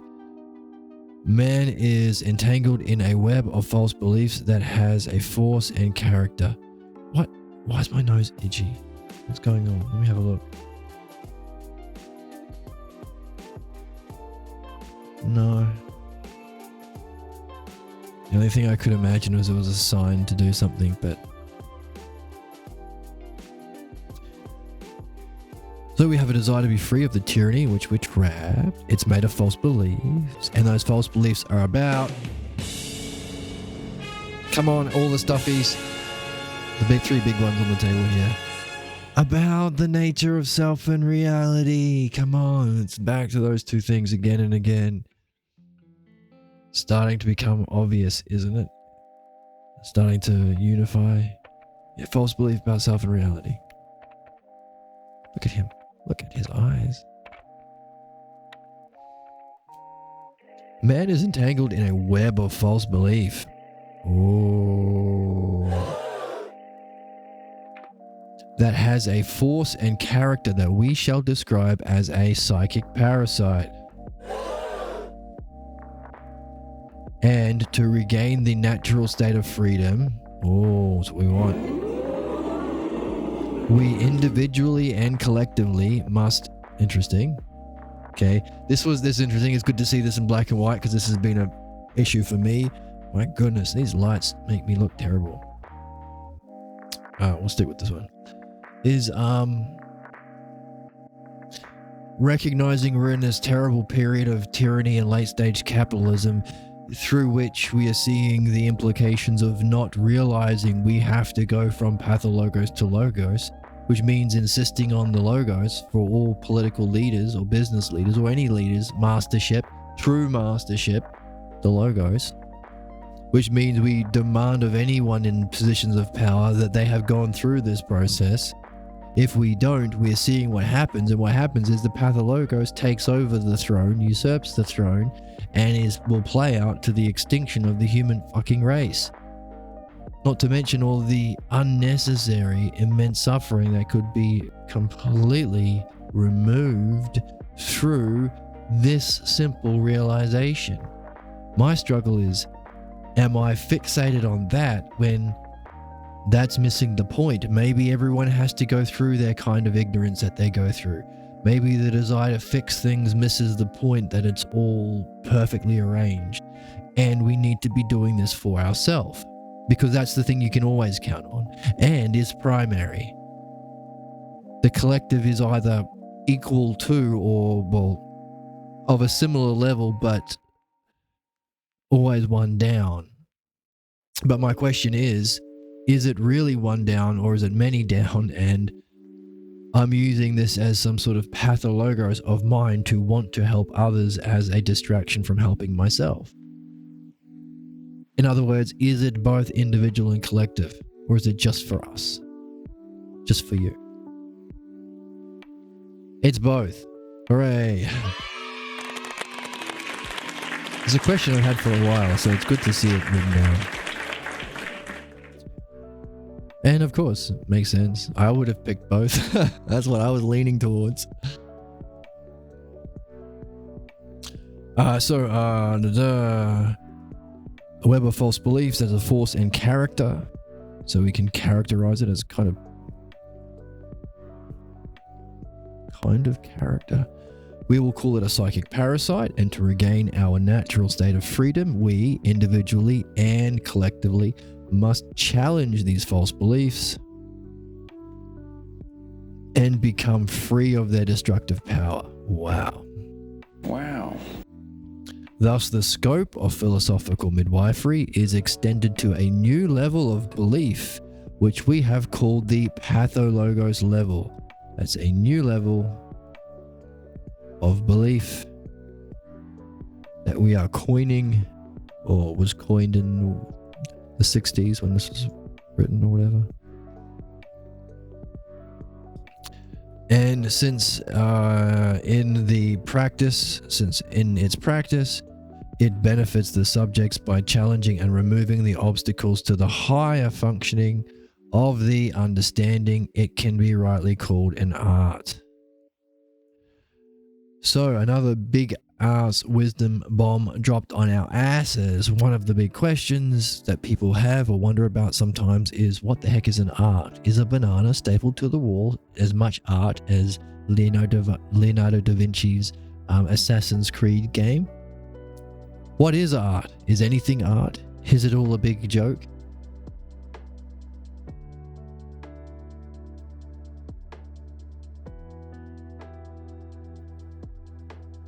Well, you don't have to worry about it anymore because we just got given an answer, or at least a big clue to the answer. It removes the obstacles. Number one, what does an art do? It has to benefit the subject, number one. It has to challenge and remove the obstacles, number two. Obstacles to what? To the higher functioning of what? Understanding, number three. Benefit the subject, removes the blocks, removes the obstacles to higher functioning of understanding. That can be called an art. Does a banana stapled to the wall of a museum do that?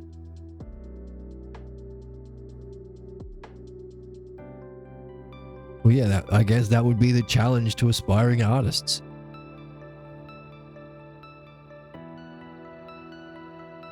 I would suggest you'd want to be standing there next to your banana for the show so you can tailor your explanation of your art in this kind of way that can benefit the subjects of your art, enjoying your art,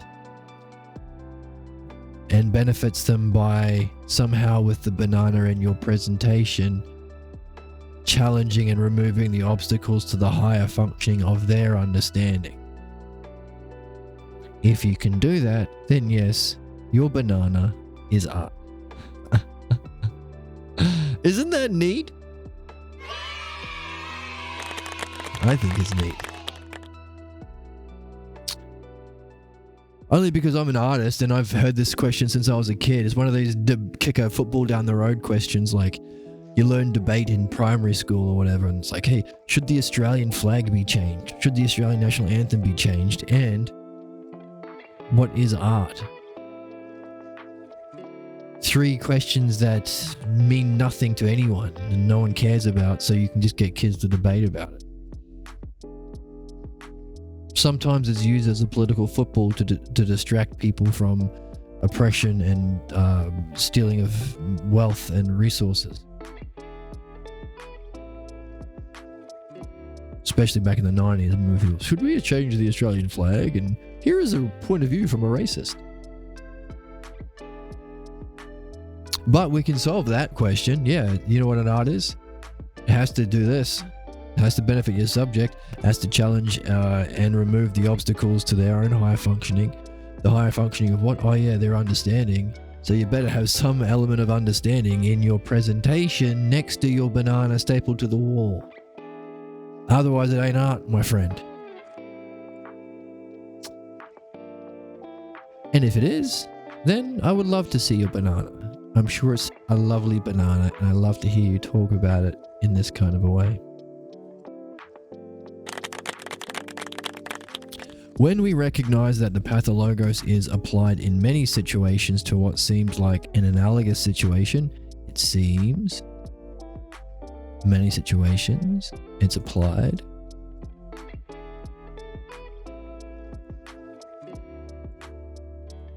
We find a pattern of repeated failure that deprived us of the conditions necessary for our growth and development. Holy crap. When we recognize that pathologos is applied in many situations as that kind of false analogy thing, to what seems like analogous situations, we find a pattern of repeated failures that were failures because, oh my God, I look like a pasty white thing. Where's my orange light? Dun, dun, dun, dun. No, how's that? That's a bit better. Face looks, who cares? Okay, so how do they block us? Because it's a repeated failures that deprived us of the conditions necessary for our growth and development. Boo, boo, boo, boo, boo. To break out of that pattern, is it you? Do you have fleas? You're making my nose itch. Maybe you've got like an animal on you or something. Or maybe I'm just allergic to seal cows. To break out of that pattern is no easy victory. That's not so great to hear. I'm going to pout about that. To begin the process, we have to see the folly in the attempt to blame others. Okay? Can't blame others. That's the beginning. And the futility in the bitter struggle for revenge. Of course. Fucking hurting people. There's an argument today with someone on the tram. And immediately, instead of following the reason of any arguments, they just try to want to find reasons to hurt you. Why are you hurting people? Why is that your bitter struggle for revenge, your way of winning an argument? Or even having an argument? I'm glad I have this channel and you guys who love reason and understanding. Because there's that element of recognizing their struggle. Yes, if they're so irrational and stupid and violent and a bitter struggle for revenge, they're in a human struggle as well that we need to appreciate, as well as we direct them to maybe some questions about who they are imitating. Because it's not just human suffering. We have to introduce the logos to actually benefit by, how do we benefit? Challenging the obstacles that prevent their participation and understanding. It can be tricky. People can get mad. They don't like being challenged sometimes. But that's what an art is. It's not something you ask for. It's a gift you're given because it's beneficial.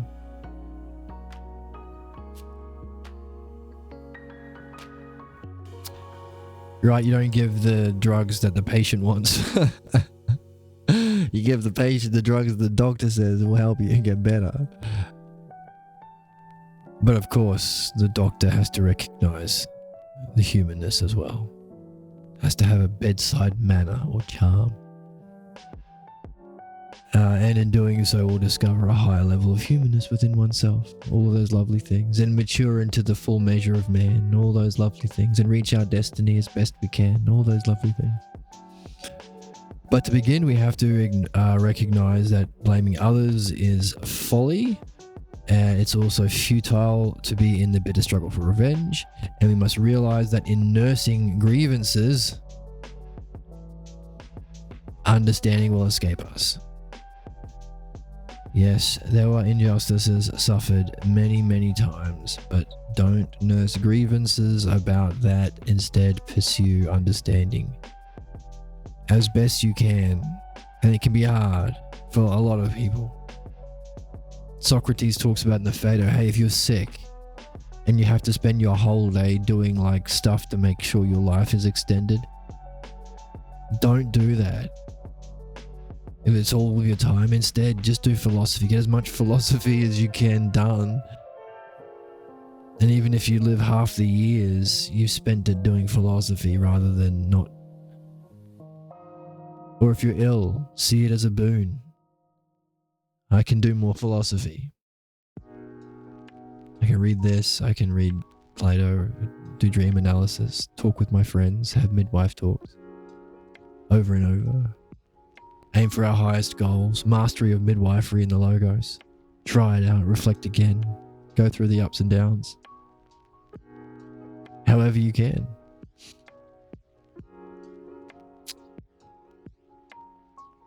Instead of being in searching for revenge, blaming others, or nursing grievances, instead go for understanding. That's what we want. We saw that also because we said that this activity that it makes us most ourselves is called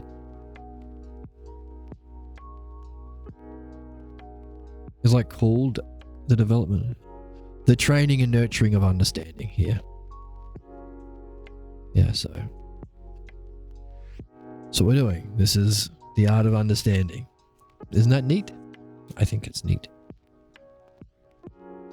Our own difficulties arise not only because we have been treated unjustly, so again, you can't blame yourself for your problems or having injustices.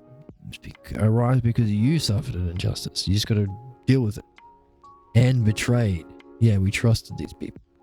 But for a deeper reason. Ooh, what's this reason? This is what has drained us of the power to deal spontaneously. Oh, this is back in the zone. Back in the zone again. Back in the third hypothesis again. Back in the automatic, naturally functioning with the full force of your being most appropriately for the situation without any needing of thinking or planning, or the ideal of the samurai or the ideal of martial artists seek. In Ultra Instinct, I think they call it in Dragon Ball Z. We talked about that, right? As a measure of what it means to be most authentically the self, or rid of the parasitic power of the pathologos that binds our soul. We're back to that state. Hooray! Hey! Hooray! Come on, everyone. Okay, so yes, we suffered an injustice. Number one, we were betrayed by the people who inflicted this upon us when we were young, under those conditions that we have gone through already. It drains us of a power to deal spontaneously and meaningfully with our present. So this would be both that idea of that spontaneous way of being, most authentically the self, most appropriate, and so on, but also a way of being that doesn't have any interpretation. You're not projecting or leaving out, no blind spots or projection.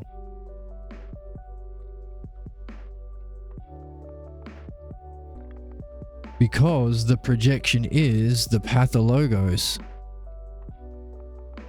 It is the application of an analogous situation in many other situations, forcing it to fit this analogy. That's the pathologos.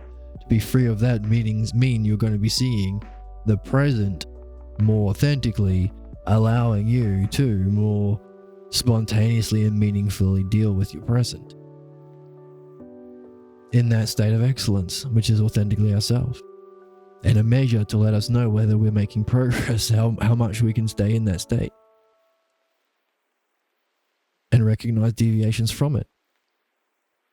By the way, in the Republic, Book 3, I think, the description of the virtue of wisdom is being able to name the activities you do as beautiful and just if they put you into that state, and recognizing that things that take you out are the pathologos.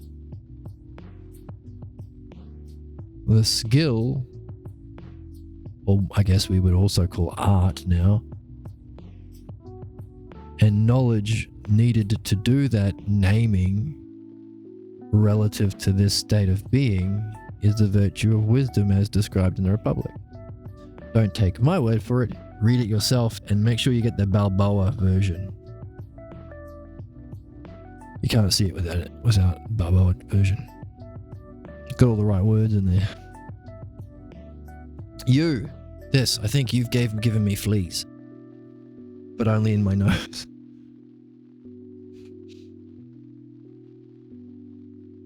But look at his eyes. All right, so our difficulties arise because they drain the power for us to deal spontaneously and meaningfully with our present. We know we have lost the roots of our identity. What the heck? Do we know this? Now, Pierre's not going to throw around the word no willy-nilly. We have lost the roots of our identity. We have been shaped by forces foreign to our nature. Woof, this is another big... Oh my god, this is...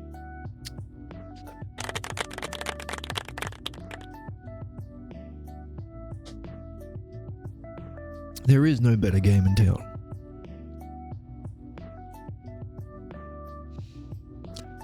But until we see precisely why this has happened to us, our anger will lash out. Boo.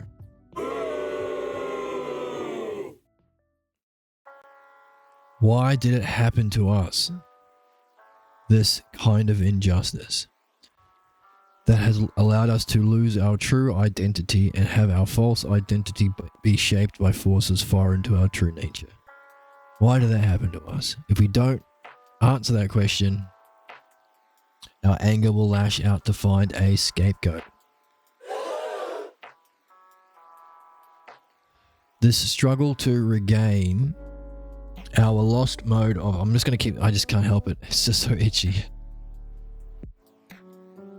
I apologize, but I'm not going to stop scratching my itchy nose. The struggle to regain our lost mode of being and... Okay, so regain our lost mode of being. So we're getting something we lost. Interesting, because we are recovering a memory from a past lifetimes that we lost, as well as preparing for a future journey we're headed to. But also, we have a way of being that's authentically ourselves. We emerge fully in the act of pursuing and fulfilling our highest dreams.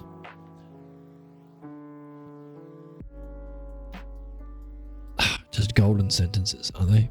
The struggle to scratch my nose all the time and be on camera is a real struggle that I go through every day, today only. The struggle to regain our lost mode of being and to emerge fully in the act of pursuing and fulfilling our highest dreams is of the utmost importance because it calls upon us to be tested and shaped by the bravery and sincerity we bring to this profound task.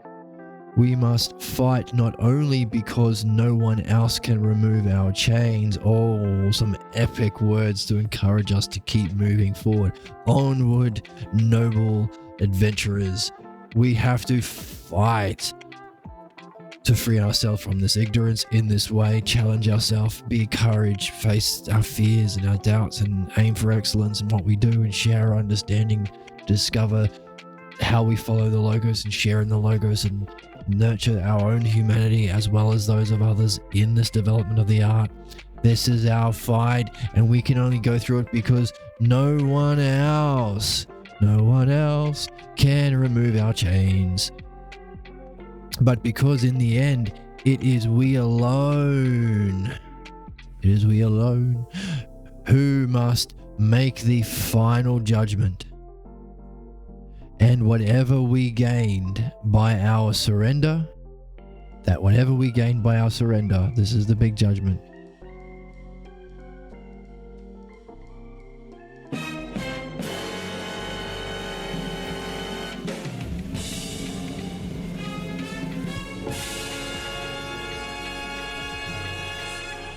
Was not worth what we lost. Wow. You have to make the final judgment. What you gained in all of the loyalty, clan loyalty roles, ways of projecting, ways of dancing with people, ways of projecting onto the immediate acceptance, clan loyalty, a role, a way of showing yourself. As part of that sick family clan dynamic, whatever you gained, it is no longer worth maintaining at the expense of what you lose, which is yourself. Only you can make that judgment, and you can only make that judgment at the end of this kind of fight.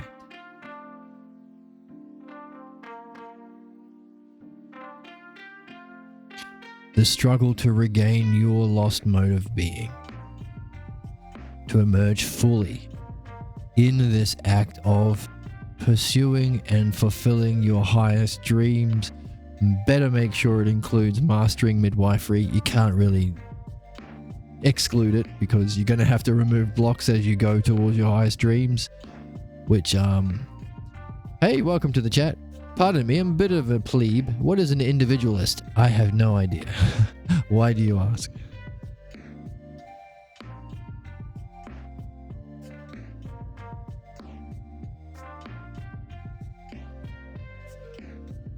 So fulfilling your highest dreams has to include being a midwife and being a pregnant party. Topic you were studying. Oh, if you're studying it, sounds like you have to tell me about it. What is an individualist, kind sir? I hear you have been studying it.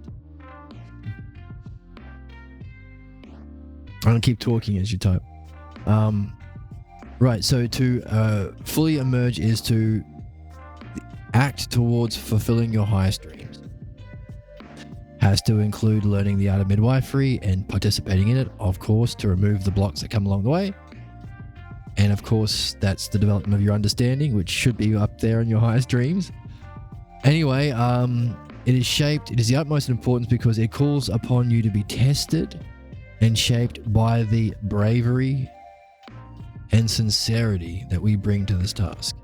Yeah, it's the only game in town, the noblest game in town, the best game in town, the only sort of activity we can do that is worth doing in order to take us, provide us with what we need for a future journey. So it's the most rational thing to do. It's what we're here to do. It will at least give us an advantage, or it might be the necessary learning we can only do here. It's also necessary to remove our suffering and problems, both individually and collectively.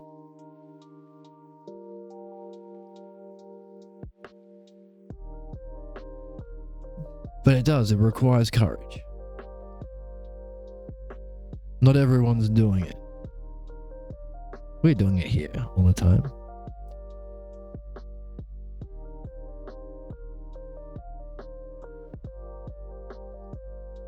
But it's the most worth doing.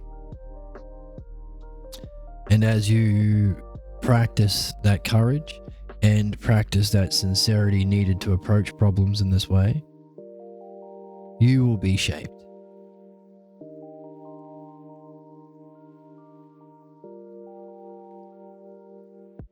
Tested and shaped by your bravery and sincerity that we bring to this profound task. We must fight not only because no one else can remove our chains. free us from that web. But because in the end, it is we alone who must make the final judgment. That persona, that personality, that way of being, that dance we may have even perfected in our minds, the steps of that pathologos drama that we interpret and project.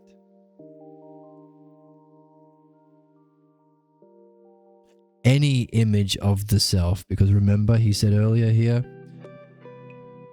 the true self, the formless is the genuine expression of the self. So we end up in the challenge to benefit another through philosophical midwifery. One is benefited oneself. Without fully realizing it, we become more than we were. A new expression of beauty flowers in an activity in which we become most fully ourselves. This is therefore the activity we want to be doing if we want to become most fully ourselves. And I think we all kind of do. Without any image to guide the sculpting, because the mature self comes into being.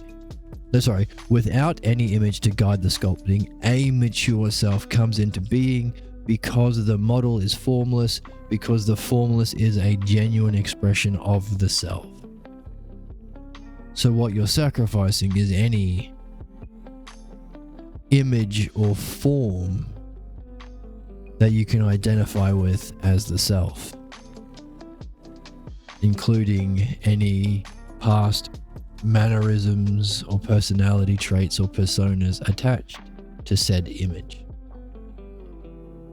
Only you can make the final judgment whether you want to sacrifice any and all images of the self to instead follow the logos more authentically as yourself,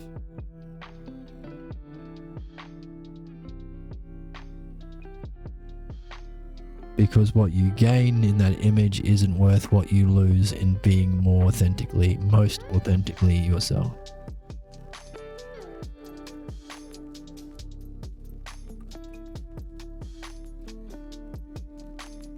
That's our question. That's your question. That's all of our questions, both individually and collectively. But we have to get to this point to be able to make that final judgment. And it means we have the power. We are not powerless under some leadership of some tribe or family member or clan member or priest king of the pathologos. You don't need belief. You need to develop your understanding so that you can ultimately use that understanding to make this call. And emerge from pathologos to logos, which we can have fun in seeing behind all expressions of this kind of transitional drama from the collective to the individual and all those other ones. We see this as the fundamental human journey in all media, if we want, in order to perfect our understanding, in order to ultimately make that judgment, which you have the power to make. You have the power to control your own future, your own destiny, your highest goal, that kind of awesome, most authentically yourself kind of destiny. And this is the space, the environment, the channel, the Discord group, you can find a link below, in which we can foster that, as we said, culture of reflection and understanding in order to lead us to the perfection of that understanding in art, which we can only do here, which we need to do here, which we also need to do for our journey beyond, which is rationally the only thing we should be doing because it's the only thing we can take with us that nurtures and develops the soul, nurtures and educates the soul.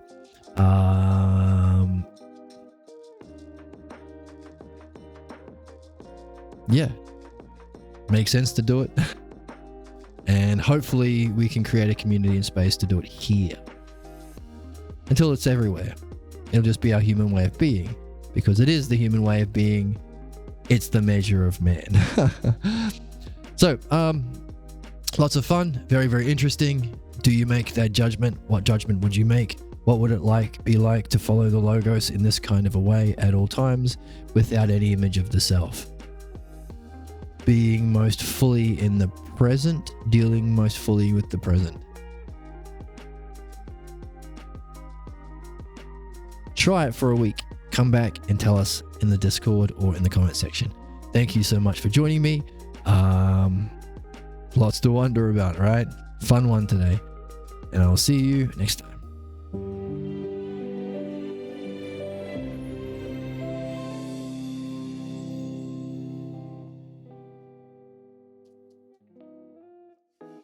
Okay. Buttons broke again. Bye. One more time. Goodbye. And goodbye to dinosaur. Bye, dinosaur.